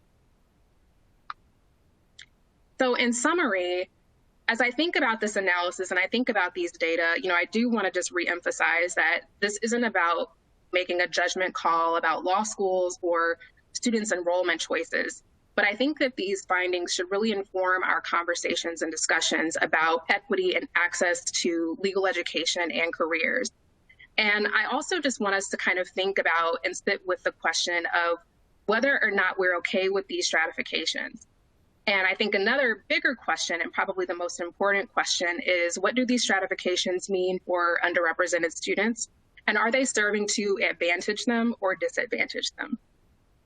So that's what I take away from this information, but I want to hear from you. What stands out to you about this data, and how might it inform your pre-law advising approaches that you're taking with your own students? Jen, do we have any questions or comments in the Q&A? Not yet, but I did make one observation. It's really surprising to see that pre-law grads more often land at those law schools with below average outcomes and have lower median LSAT scores. Any thought behind that? Yeah, so I think that might be another one where, again, when we look at LSAT scores, right, they tend to be lower. And I think the question is, why is that the case? I don't necessarily fault the majors, so I wouldn't tell a pre-law student, don't major in pre-law or don't major in criminology and criminal justice if they think that that's the best fit major for them. But what I would encourage them to think about is that major is just one component of your preparation for law school, right? And I know that a lot of folks who are very savvy in law school admissions will tell pre-law students that it really doesn't matter what you major in, as long as you're picking up those critical thinking skills and those writing skills and other skills that are going to serve you well in law school. And I think another thing to think about is how you approach the LSAT preparation. I mean, as a person who has a graduate degree, I know that it was a really big deal for me to prepare and give my all to preparing for the GRE in my case. And so I would definitely advise someone to think about prepping for that early and assembling the necessary resources or even money that they would need to get the adequate preparation for that test, since currently it plays such a significant role, and ultimately being able to be admitted anywhere, but also the types of law schools that you can be admitted at. And obviously it also has implications for the type of scholarship aid that you can receive as well. So that would be, my takeaway is that I don't think it's about the major so much as it is maybe, those students just need more help in understanding that it's going to take more than your major to help you position yourself well for JD admission. Thanks. James asks, is there data about the median SAT or ACT scores of students in these different majors, criminal justice versus English? If the students with lower scores enroll in criminal CRJ versus English, the data read LSAT scores and law admissions rates doesn't say too much. Yeah, so if I understand that comment correctly, I think it was James. I think what you're sharing with us is that, if someone was not a great test taker before they enrolled in college, that likely doesn't change very much by the time they hit the LSAT. And I would agree with that to a certain extent. But I also think that 4 to 6 years or even more in undergrad is a lot of room for you to improve your test taking ability. And again, a lot of time for you to assemble the resources that you need to do well on these exams. I know that there's a lot of controversy and conversation around whether or not coaching actually helps someone perform better on tests. But I think that we know for a fact that if you go into one of these tests blind, you're doing yourself a huge disservice. And so I think that there's a lot of preparation that can go into that. And obviously we understand that there are socioeconomic reasons why students don't perform well on these exams. I mean, that's just a fact. And so I think that that's something that can be addressed if we can provide students with adequate supports to improve that score if that's something that's a concern for them in obtaining law school admission. Allison says, perhaps the top 5 feeder majors are structured in a way that emphasize reading, writing, and analysis more than the non-feeder majors. Those are very key skills needed in law school. I absolutely agree. I don't know much about pre-law majors and criminology and criminal justice because I didn't major in that. I was actually an economics major, but I would absolutely agree. And I think that if that is a key difference between the top 5 and those top law feeder majors, then certainly that's something that we should think about, particularly for those institutions that are offering pre-law majors. I know that they're not necessarily as prevalent as the others, but anytime you're offering a pre-law major, I think you absolutely should work on making sure that students hone those skills that they need to be successful. Morgan says, in admissions, we unofficially see this trend with pre-law, criminal justice, and lower LSAT scores. It's a bit odd. Those students who outperform the LSAT are the ones who are the top in their major. We encourage exactly what you said, Tiffany. Those majors are perfectly fine if that's what you're interested in, but be sure to also do some writing and reading intensive classes as well. Yeah, definitely. Thank you so much. So in the interest of time, I don't know if we have other comments and questions, but I actually want to move us forward because I have an activity that I want us to make sure we get to. And so it's going to revolve around these 4 questions that I'll share with you. So I'll share the questions first, and then I'll give you instructions for the activity. So here are a few considerations for pre-law advisors in law schools based on the findings from our Analyzing Pathways to the JD report.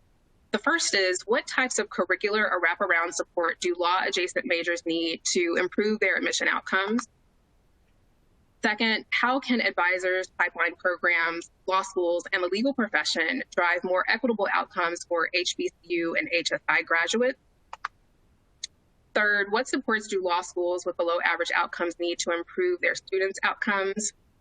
And finally, to what extent can law schools with above average outcomes contribute to more equitable legal education attainment?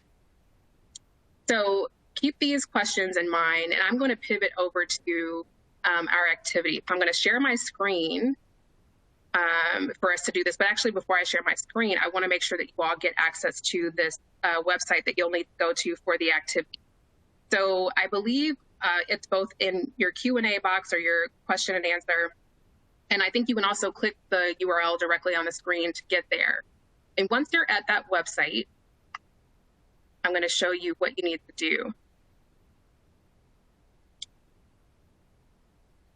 Okay, here. I think I may have shared the wrong screen.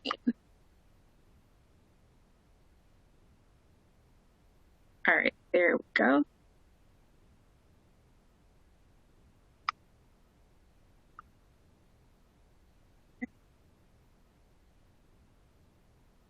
It hasn't come up yet, Tiffany. Okay, I'm working on it. Let me know when you see it. We see part of it. Can you see it now? Yes, that's it. Awesome. Sorry about that. Okay, so here we go. I need you all to click the plus sign right above the top, and then that's going to bring up a sticky note that you can then drag to the appropriate column. And then I want you to click that Post-it note and add the number question that you're responding to, type your response, and then go back up to the top of your screen to change the note color to the note color that matches the question that you're responding to. All right. So as you're typing in your responses, Jen, can you tell me if there are any other questions that have come into the Q&A that I can address while folks are responding to these questions for consideration? Yeah, there were a couple other comments that came up. Kelly asked, I wonder how standardized test waiving will impact for some students. The LSAT may be their first standardized test experience. That's a good question. So I think I'm trying to understand the question. If the LSAT is their first standardized test experience, is the concern whether or not they'll actually be able to do well or prepare?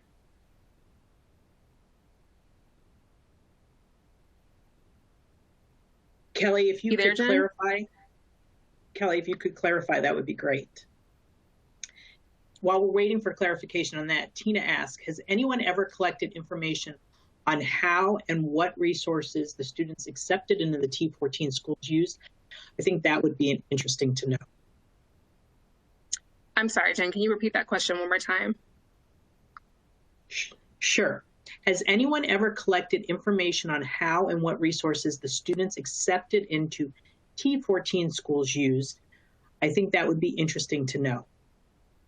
So the data that they're using to make their decisions about, or the resources that they're using to prepare for law school admission, is that the question? I believe so. Okay, so I haven't seen anything about that specifically. I know one thing that I've learned from my research, or from research that I've seen in the undergraduate space, is that students who end up at more selective institutions at the undergraduate level tend to be more reliant on using rankings to inform their decision. But I'm not really sure what resources they use and whether or not they differ from students who don't enroll at those institutions to help them with the preparation process. So, for example, I don't know if they're using particular test prep services, or, I know that they probably are more likely to use admission counseling because those students tend to be more well-resourced.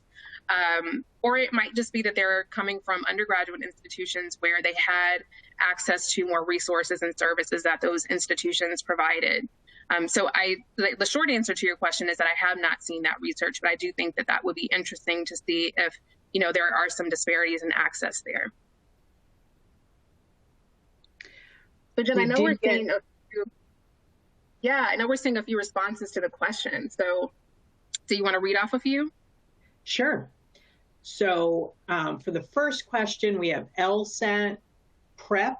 What types of curricular wraparound do law adjacent majors have? So LSAT prep. For number 2, we have campus visits, events, panels, student organization, reach outs.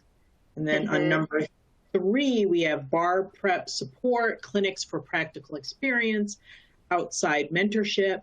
We also have free access to resources and study materials, different modes of study materials. And for number 4, we have, it would be awesome to build a conversation between schools that are outperforming and those who are not. The best way to get everyone moving forward is for everyone to move forward together. I know this can be tricky though, because competitiveness of the rankings.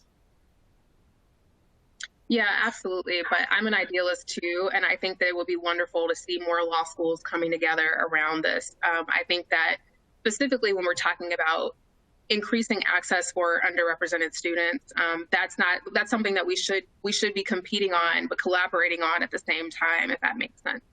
So thank you so much for that comment. I also see another one that I think goes with number 2 that says some law schools accept either the LSAT or the GRE. Encourage students to select the test that best fits their strengths. I think that's a really wonderful recommendation. I know some of the advice that I've seen is that, the LSAT is here to stay, and I agree with that to a certain extent.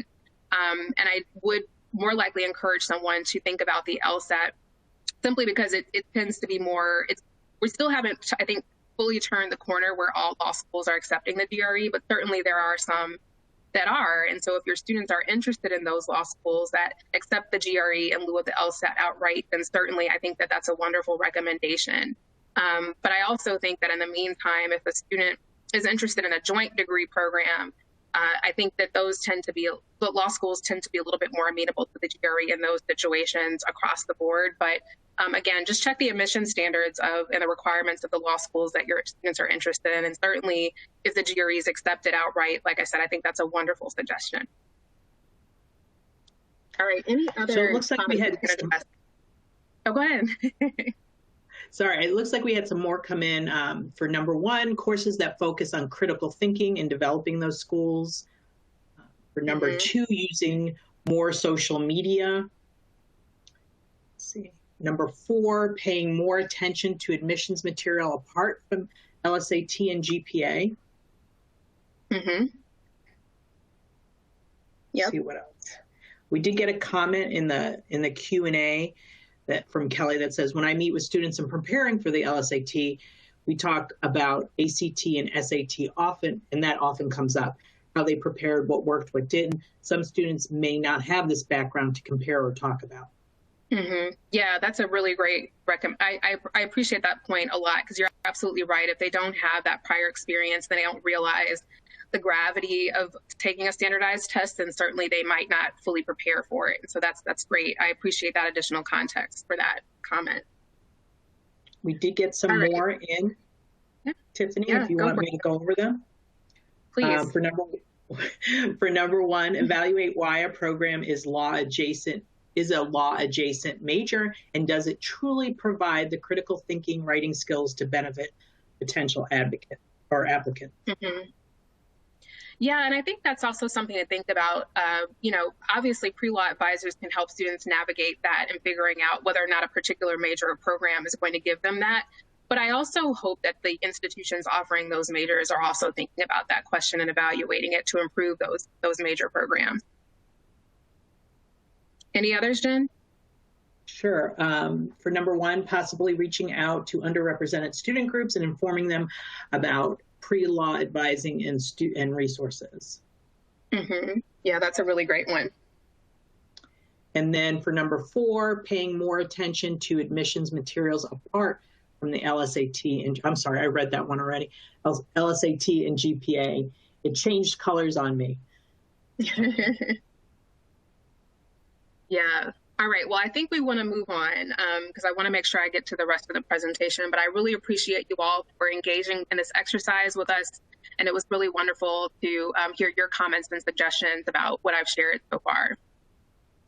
So I've taken you through how our pre-law research has evolved and, where we started, where we have since shifted. And I want to talk to you a little bit about how we're even looking to take our pre-law research agenda even further. And so the way that I want to talk through this with you is the way that I think about what I call the problem-solving spectrum. So, I think we all recognize that there is an issue that needs to be addressed here, and that is that inequities on law school admission continue to persist despite significant efforts to level the playing field. And a lot of our research at AccessLex and among other organizations has done a really great job of providing research, data, and evidence to support the fact that this issue exists. And so we talk about all the symptoms around the issue, and we illustrate these disparities really well. But now we want to move in the direction of providing solutions. So we understand the issue, we understand that there's evidence to support why these issues exist or why the issues underlying that particular main area of the problem. But now we want to understand how we can use data and research to actually advance progress in diversifying the legal profession. And so here are a few projects that we have in the works in terms of what's on our mind for the future.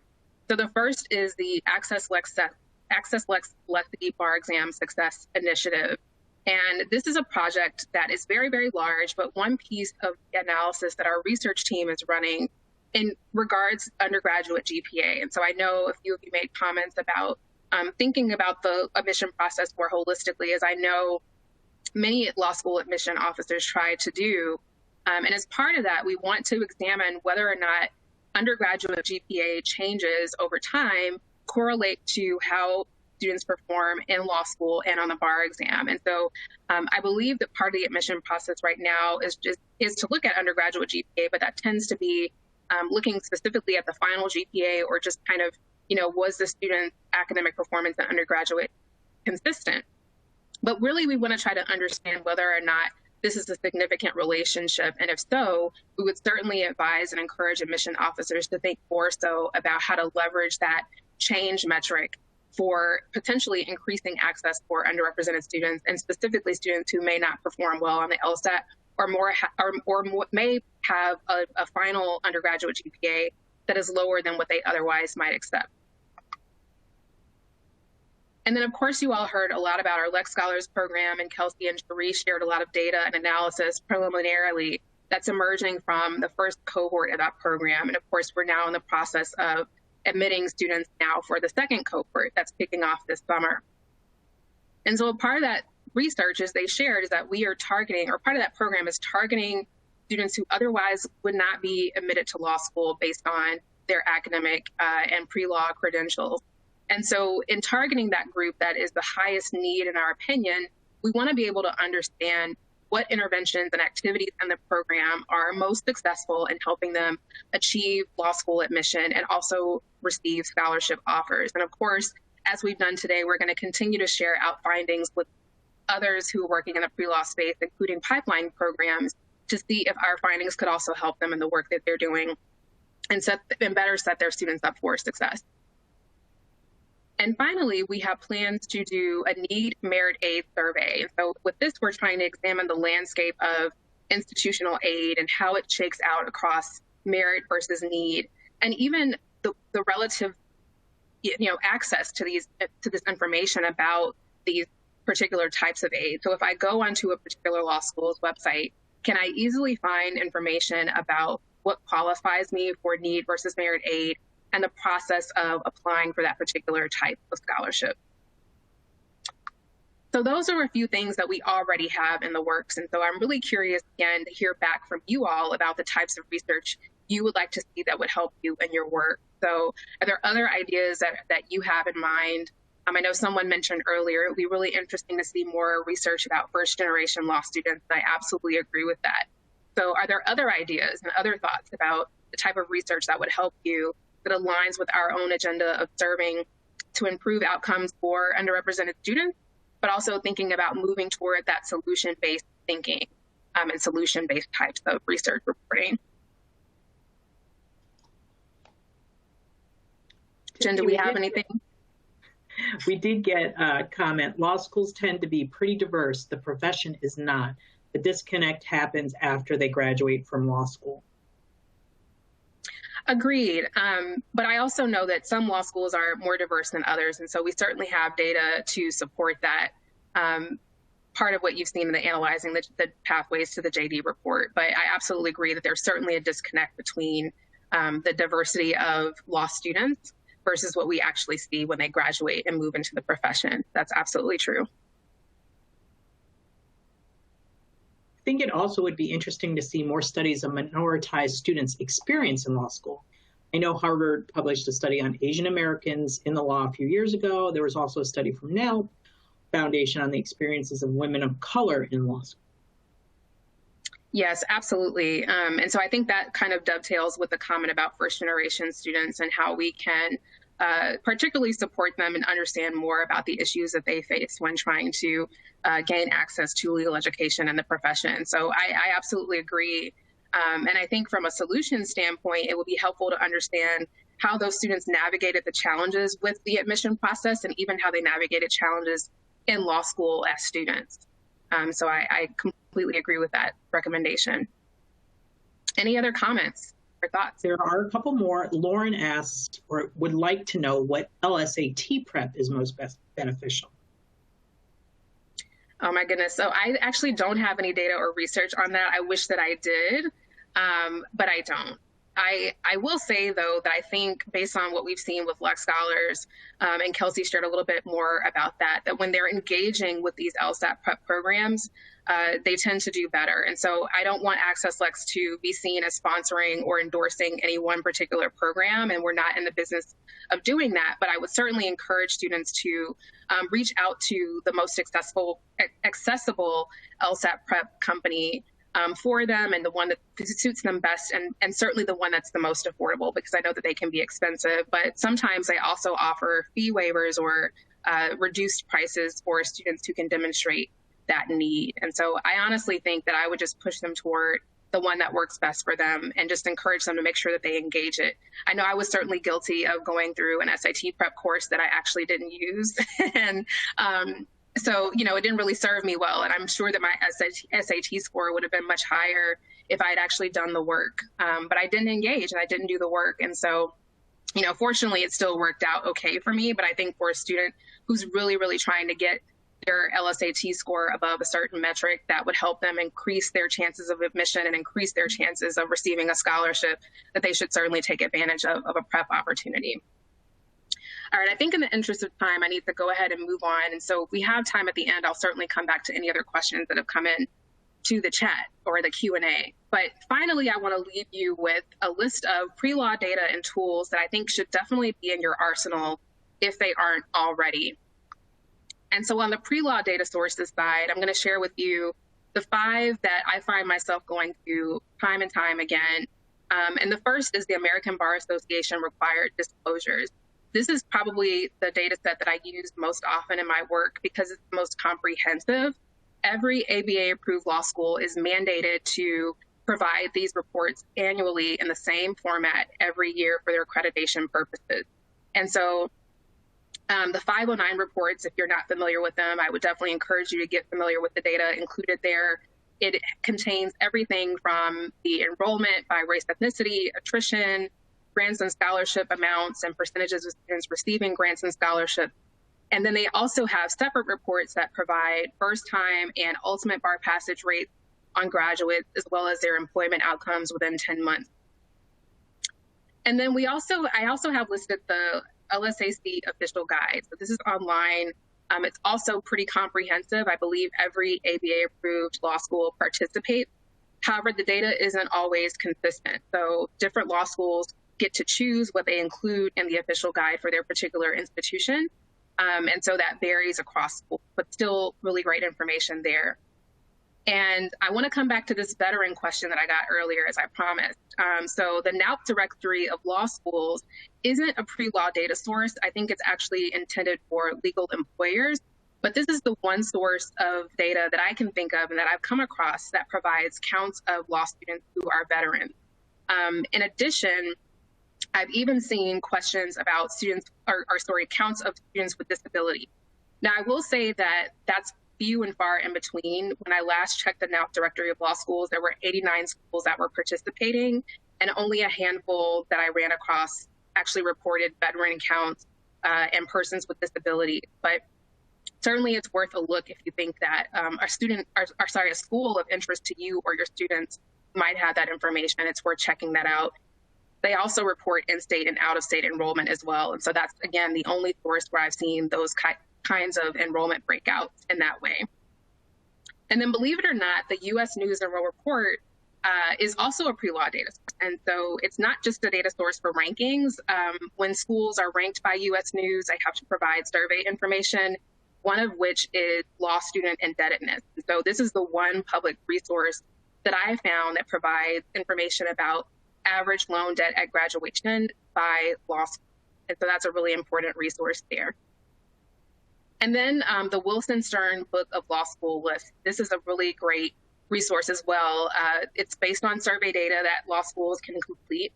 And if they don't, the authors or the project leaders of this book go out and find the information. And it contains, oh my gosh, literally lists of schools that provide various opportunities, anything from study abroad to different types of clinic opportunities. So I would certainly encourage you to look through that. And the nice thing about a PDF that is as large as this book is that you can search for schools that are of interest to you and your students and look to see which list they are actually on. And finally, here's my list of pre-law data tools. And so I was so excited to hear you all shout out Explore JD and Analytics at the top of the program. So I'm not going to speak to those, but I'll talk about the others. So my rank, which is second from the bottom, is very similar to Explore JD, and some of your students may have used that as well. But hopefully they like Explore JD better, I have to say that. LSAC has a wonderful undergraduate GPA and LSAT score search tool that basically takes information from law schools that provide it, and LSAC essentially gives you a probability table that shares your likelihood of law school admission based on your undergraduate GPA and LSAT score range. So that's a really great tool to use with your students to help them think about what their LSAT score target should be, and even the types of law schools that they could apply to. You know, which schools are going to be their reach schools versus schools where they're more likely to be admitted. And then Law School Transparency is another great organization that provides a wealth of data, dashboards, and tools that I think do a really great job of providing a narrative around how to interpret American Bar Association data, as well as data from now the National Association of Law Placement and U.S. News and World Report, as well as the U.S. Department of Education. So now that I've shared with you a little bit about these data tools and sources, I'm curious to learn more from you again about whether or not you use these, which have been most helpful to you. But also, I'm really, really curious to know if there are other types of data that you would like to see. So when you're talking to your students and think about helping students navigate the admission process, what other types of data are you seeking, but you find that it's difficult to get your hands on it? Because we'd really be curious to know if we can help you in that regard. So while you're responding to that, are there any other questions or comments that I can address, Jen, that have come into Q&A?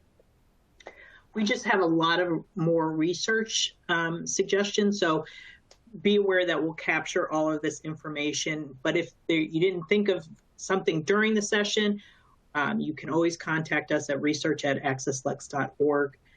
But one of the things that did come in as far as other tools is the LSAC decision profiles, Tiffany. Mm-hmm. Yeah, that's a great resource. And it's one that I don't have access to, but if you do have access to the decision profiles, I think they're really informative for helping your students understand that even if they see a particular LSAT score median for a school that they're really, really interested in going to, but they fall short of that, I think that decision profile really helps you understand how law schools, particularly that are interested in diversifying their graduating classes, sometimes will relax. I shouldn't say relax, but sometimes we'll look at those students differently. And so certainly if you are a little bit shy of an LSAT score, but you're a minoritized student, there might be some law schools that you're counting yourself out of. And so that's where the decision profiles and a good pre-law advisor can help students really level set their expectations for where they're most likely to be admitted based on those credentials. Anything else? We also have some shout outs to our AccessLex tools like Analytics and Explore JD and the Scholarship Data Bank. But we did get something new the law school admissions predictor tool. Yeah, so I think that might be the same thing as the undergraduate GPA and LSAT score search, if I'm not mistaken. But if you're thinking about something else, please let me know. I'd love to know more about that tool for sure. And then we also have Nicole says, my students could really benefit from more GRE data beyond a little bit that is starting to appear on the 509s. I know this really is impossible right now for various reasons, but it's on my wish list. Yeah, it's on mine too. So I'm glad we are of like minds about that. And I'm also super glad that you're a data wonk like me and you know that the 509 reports are starting to share this information. So yeah, so stay tuned there. And I also haven't looked at the ETS website yet, the Education Testing Services, to see if they are providing any more information. I doubt that they are, but that's another place where you could potentially find some more interesting or just more data points, but likely not by school. All right, well, I know we're at the end of our time, but thank you all so much for engaging, for all your wonderful recommendations, comments, and suggestions. And please, please, please, as Jen said, continue to stay in touch with me and our entire research team. And you can access us and get in touch with us at research@accesslex.org. Thank you all again for listening and attending.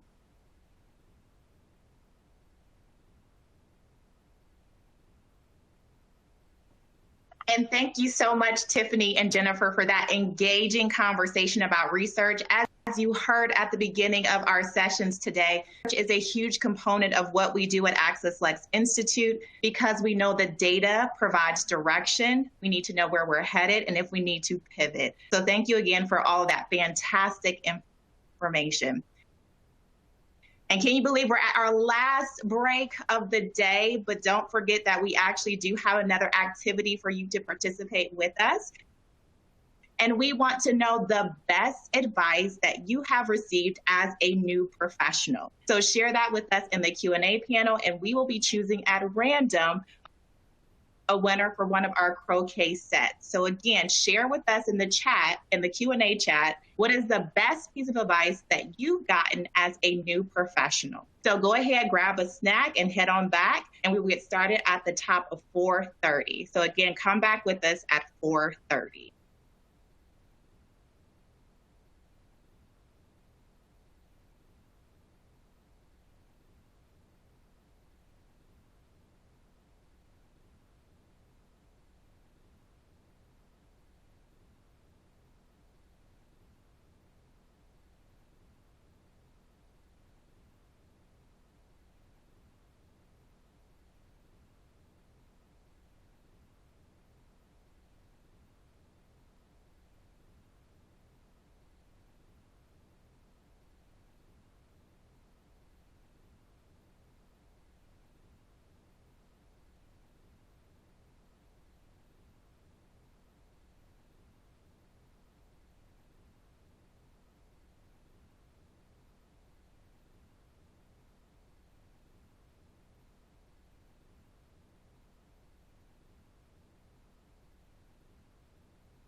Welcome back, everyone, from our last break. And oh my goodness, Taria and I, and a shout out to behind the scenes Jennifer Schott, our managing director of our Center for Education and Financial Capability, and to Julie Fox doing all the work with Taria and I behind the scenes, answering questions and navigating all the tech issues. So thank you to them. You're going to meet Jen in just a second. She's leading the next session.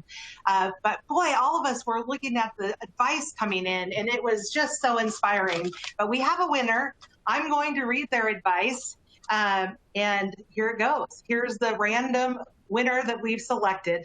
So here goes. Here's the quote. Don't be afraid of looking stupid asking a question. You're more likely to look stupid if you assume you know how to do something and blundering along when you don't. And so with that, Taria, who is our lucky winner of the croquet lawn game set? Our winner is, and bear with us with the pronunciation, we apologize in advance, but Lauren Selznick from Bloomsburg University. So congratulations. Fantastic piece of advice. That's so fantastic. And we have a little bit more of a shout out here. I think it's time for us. We've got the summer vibes going. We have that last final prize of the day that we're going to give out at the end of the session today. And that means we're going to get our summer vibes here and tell you there's still time to do some hashtag, as my dad does, hashtag Lex Summer. Get that out on social media. And in just a few minutes, we are going to figure out who is the lucky winner of the JBL Bluetooth waterproof speaker. So keep those hashtags moving along in social media at hashtag Lex Summer. So it's great to be here with all of you. I know for myself, I just have to say, if you go to my LinkedIn profile, you'll find that the first thing I list is the word fun. And it's not just because I like to have fun, it's actually the joy I get out of learning. And I hope you all are having some fun today, learning from Tiffany, our panelist, earlier today about Lex Scholars. My goodness. And now we're gonna learn from Jen, and I'll kick it over to Taria. And yes, just a little bit of a shameless plug. We are open to invitations. If you win the speaker, poolside, beachside is where it's used best. So we're AccessLex family, right? It's only right that you invite your family to all of your summer events. And so with that, I will turn it over to Jennifer Schott to get into our last session of the day. I hope that you feel like it flew by because you learned so much and you enjoyed ourselves as we are joining each other in this summer session. So we're going to talk about Ask Edna, which is our new online platform, to give you a little bit of a sneak peek into what you can expect in the future. With that, I'll turn it over to Jennifer Schott. Thank you, Taria, and hello to all of you. I've been, like Jen and Taria mentioned, I've been kind of watching and listening from behind the scenes. And just, it's been a wonderful afternoon. It's flown by, but I'm here right now to talk to you about Ask Edna, which is the education network at AccessLex. And we're going to just jump right in. Some of you may know me. I'm the managing director of our AccessLex Center for Education and Financial Capability, and I'm just thrilled to be with you today. But I'm here to share a sneak peek of Ask Edna, and also let you know that we are going to have an enhanced Max Pre-Law experience on Ask Edna later this summer. So during the month of July, we will be rolling out Ask Edna. It's the education network at AccessLex, and it is going to be the place where we connect all 4 components of our student-centered programming. So for many of you who are familiar with AccessLex, you know that we have Max Pre-Law by AccessLex for our pre-law students. We've got Max by AccessLex for our law students. And once we launch Ask Edna, we are actually adding 2 additional components for our law students. So law students will soon be able to take advantage of student success content and programming and bar success content and programming. But rather than have these 4 components in various places on our website, we're actually loading them all into one powerhouse platform that we're naming Ask Edna. So what I wanted to show you just in one moment is a sneak peek of what the new Max Pre-Law experience will be for your students. I know we have many folks on the line. I was listening in at the very beginning of the program as folks were sharing kind of what their favorite AccessLex resources are. And I noticed we had quite a few folks that did a shout out for Max Prelaw. It's one of my favorite of our programs or products as well. And so what I'm about to show you of what Max Prelaw will look like going forward. Now this is we're still playing around with the platform, but this is what we imagine that this experience is going to look like. You know, as many of you may know, we do feedback sessions with pre-law students each year. And so we're actually taking a lot of what they have shared with us over the last 2 years in the rebuilding of Max Prelaw. And what you'll see right in front of you, hopefully we'll see those 4 main categories of information. So choosing a law school, applying to law school, paying for law school, and building your law school budget. Some of you may know we kind of reimagined our pre-law webinars and workshops with these titles.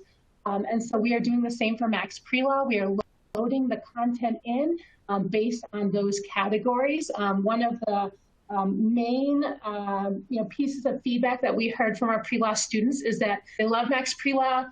It's got so much great information, but some of them get confused and feel a little bit overwhelmed when they land in Max Prelaw or the old version of Max Prelaw. There's just so much to see and click on when they land there. And the students really encouraged us to kind of create a more guided pathway for them. So that's what we're taking their advice to heart, and we're building Max Prelaw based on their feedback. So students will be able to jump in depending on where they are. So are they thinking about, you know, where do I even want to go to law school? I'm not even sure what my options are. They might select choosing a law school. If they're in the thick of things and they're in the application component of the journey, then maybe they click on applying to law school. For many of our students, as we know, paying for law school is a top concern for them. So we have a ton of resources in that section as well. And then for students, as they get through that, the law school journey, and maybe they get on the other side and they're thinking about where they're going to go and how they make the money work, and maybe they will access the building your law school budget resources. So those will be the 4 main components of Max Prelaw.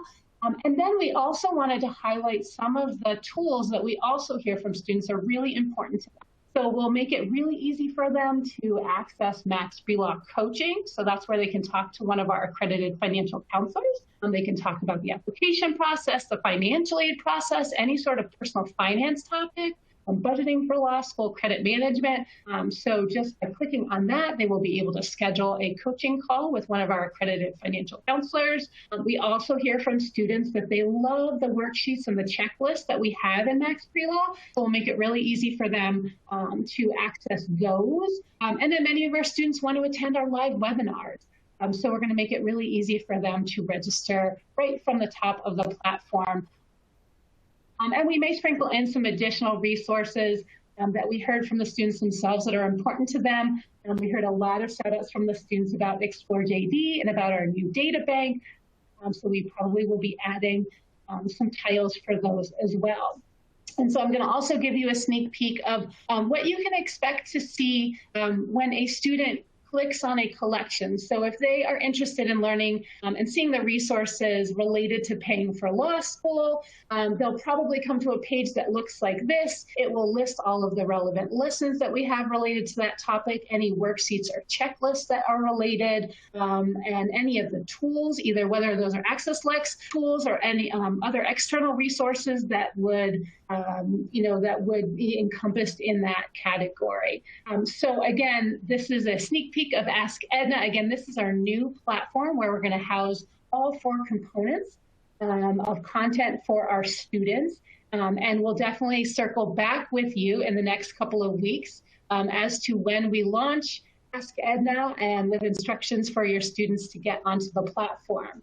But we don't want to leave you high and dry for the summer. We know many of you do outreach to your students over the summer and want to continue to offer them opportunities. And so I wanted to go through some of our pre-law resources and tools outside of Max Prelaw that are available to you and your students at all times. And for those of you who know AccessLex and our products and resources, these probably will be familiar to you, but I know we have a number of folks on the line that are new to AccessLex or new to our events.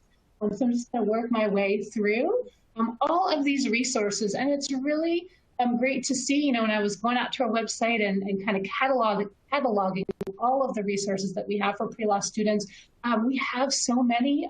So I just want to kind of go through each of them one by one. And I think you'll probably, you know, looking back to the beginning of this session when Jen and Taria kicked it off and asked you to kind of drop in the Q&A panel, what is your favorite AccessLex products and service?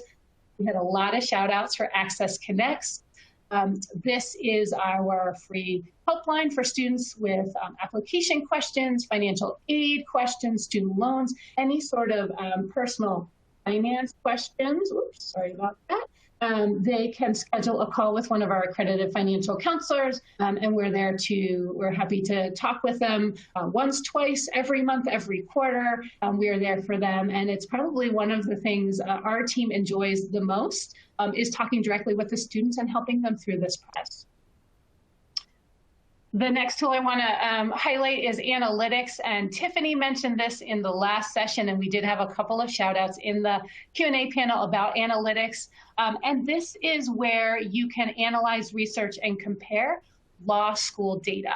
And the data comes directly from the ABA 509 reports. And so analytics really just makes it easy for you to search that data. You can do side-by-side comparisons between schools. You can do peer group comparisons between groups of schools. There are trending reports. And I saw a couple of notes in the Q&A panel about those that love data. You can actually download the data itself and play around, you know, slice and dice the data. That's what I love doing with it. So it's a great tool. We often, as we present this to pre-law advisors and law school administrators, you know, some have not heard about it, but once they get in and play around with the data, they absolutely love it. So it's definitely a tool that you can use with your students. It's a tool that you as administrators can use when you're looking at law school data as well.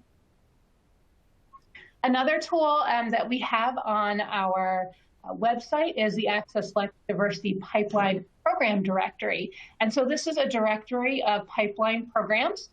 We have 64 of them listed, and you can see on the screen that you and your students can actually go into the directory and play around. So if you're looking for a pipeline program within a particular region, if you're looking for a pipeline program that offers a specific type of assistance, you can actually use those drop-down menus to kind of streamline your search and come up with some pipeline programs that maybe the students are interested in applying to. And what I will share with all of you is we actually routinely update this database. So for those of you that work directly with pipeline programs, feel free to share them with us. And we'll, at the end of this session, we'll have an email address that you can use to reach out to us. It's just prelaw@accesslex.org.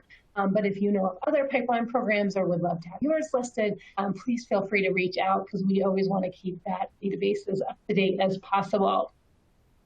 One of our newest tools, and saw a couple of shout outs in the Q&A panel for this. This is our AccessLex Law School Scholarship Data Bank. We launched this just a couple of months ago, short months ago, and we have nearly 800 scholarships and writing competitions that equate to about $3 million worth of aid. So this is a great resource for pre-law students as they are, you know, thinking about how they are going to pay for law school, and maybe they want to, you know, secure some additional free money, which is always a good thing. But pre-law students can use it. Current law students can use it as well. And again, it's just a database. They can, you know, there's some drop-down menus on the left-hand side. They can take a look at, you know, within a particular region, a particular type of study, and really find scholarship opportunities and writing competitions that play up to their strengths or in areas that they're looking to study in. So it is a great tool. We've seen and heard from a lot of our pre-law advisors and law school administrators. They are placing a link on their website and directing students. We also have some resources for you if you'd like to promote this to your students, and we'll share that with you in a couple of minutes. We heard a lot about our diversity pipeline program, Lex Scholars by AccessLex. Kelsey and Cherie talked about this program when we kicked off the event earlier this afternoon, and I did a quick check right before we started. We still have 32 spots available within Lex Scholars, so if you know any students that are looking into this program, please feel free to share this information with them. We've got the website out there, and we also have an email address associated with the program. So if you have any questions, you can just reach out to Lex Scholars at accesslex.org. And one of our more popular tools is our student loan calculator. And if you haven't had a chance to take a look at the calculator, what I love about it is that it's a tool that actually students can use regardless of where they are in their law school journey. So we have an area where they can go as a pre-law student, where they can get a good estimate of how much they may have to borrow to go to law school, to go to a particular law school, and then it throws them into what, if they borrowed that amount, what would that look like in terms of a monthly repayment or a payment amount. Students, when they're in law school, they can use the calculator to project that monthly payment will be after they graduate. And it's a tool that we heavily use with soon-to-be and recent grads as they are thinking about repayment and making their repayment game plan, but a great tool to promote to your students as they really think about the financial realities of law school. And here's just a quick look as some of what students can see from the calculator, and what you see right here is just a kind of a repayment estimation of that amount. And so students can play around with the numbers, they can upload their loan information and project. So it's a really user-friendly tool for them to use throughout their law school journey. And last but certainly not least is Explore JD. And we've talked about this several times throughout our day today. We even had one of our activities with this tool. But this Explore JD really gives students a data-based approach to finding a law school that fits what they're looking for in terms of law school. And so it takes students through a series of 24 questions. They're going to answer questions about location and cost and the academic and student experience, outcomes, and diversity. Share some recommendations based on those values and priorities.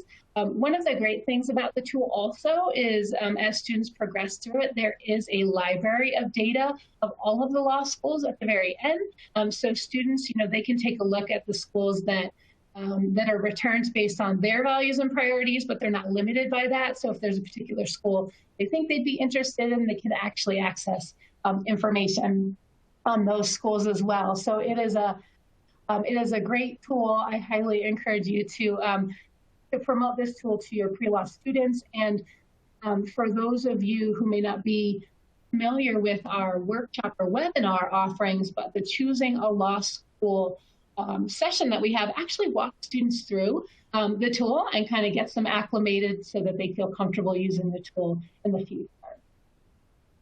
And there's a bit more we have for your students. So beyond the products and tools that we have out on our website, we also have a number of publications and flyers and rack cards that you can order. And whether they be printed materials or you can download the digital versions of these items, but these hopefully will be helpful to you as you promote these products and tools to your students directly.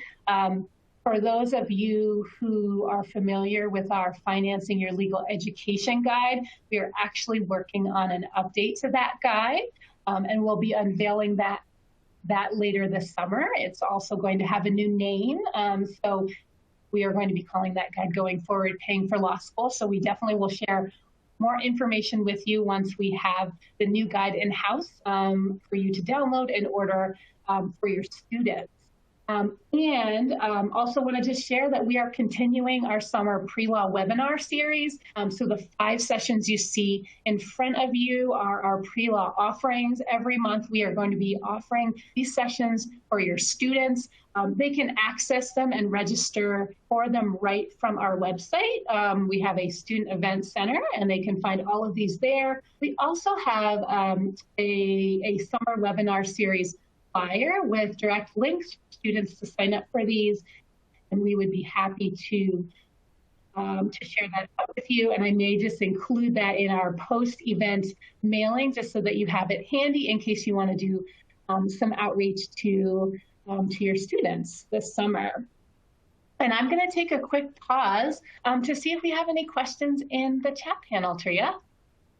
We do have some questions. So Hong wants to know about any of our resources being in Spanish. So she remembers that previously we had our file booklet, Financing Your Legal Education in Spanish, and also a file session in Spanish. Yes. Yes, we are definitely, when we unveil, when we move over to the Paying for Law School guide, we are going to be having an accompanying Spanish version as well. And we are going to continue to offer the Paying for Law School session in Spanish going forward. Great question. Yes, we are very excited about that, especially in diversity initiatives, about continuing that resource. So the other question that we also had was, what is our social media presence like? Do we have a Facebook page or an Instagram page? We have a Facebook, we do have a Facebook page. So right now we are on Facebook, Twitter, and LinkedIn. We are looking to expand our social media presence. We have been talking about Instagram. I know it's very, it's a popular topic on our team. We know how much students and young professionals engage with Instagram. So it's definitely something we are thinking about for this upcoming year.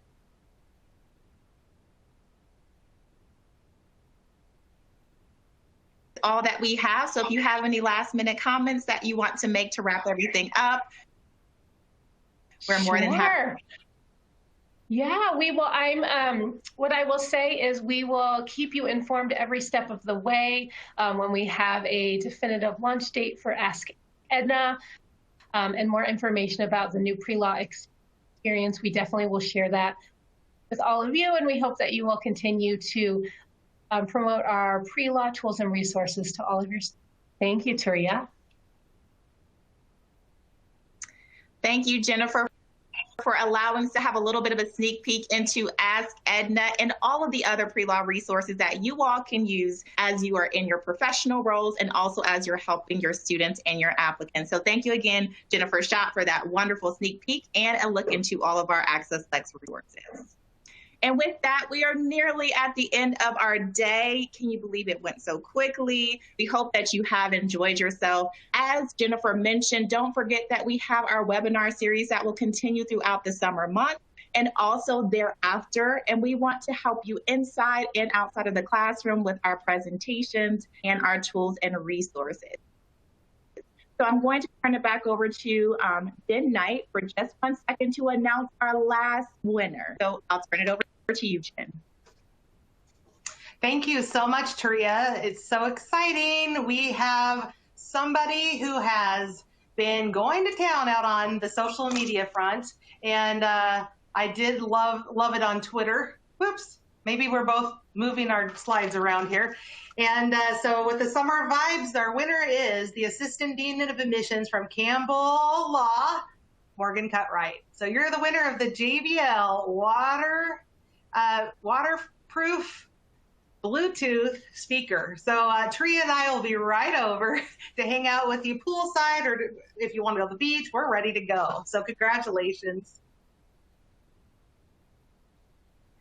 So yes, absolutely. We know that Morgan is a friend of AccessLex, so I don't think she'll have any issues with guests coming to help her enjoy that speaker. All right, so with that, we are at the end of our day. So thank you so much for joining us and always making us a part of the pre-law community. If we can help in any way, you can always reach us at prelaw@accesslex.org. Please remember to complete your survey. We are always looking to hear from you and improve what we offer. Within a few days, you can expect a follow-up email from us with the recordings and additional resources from today. From all of us at AccessLex Institute, we thank you again for joining us. And in the words of Charles Bowden, summertime is always the best of what might be. We hope today was a step in the direction of what might be for law applicants and the legal profession. We look forward to seeing you and in person very soon. Have a wonderful day.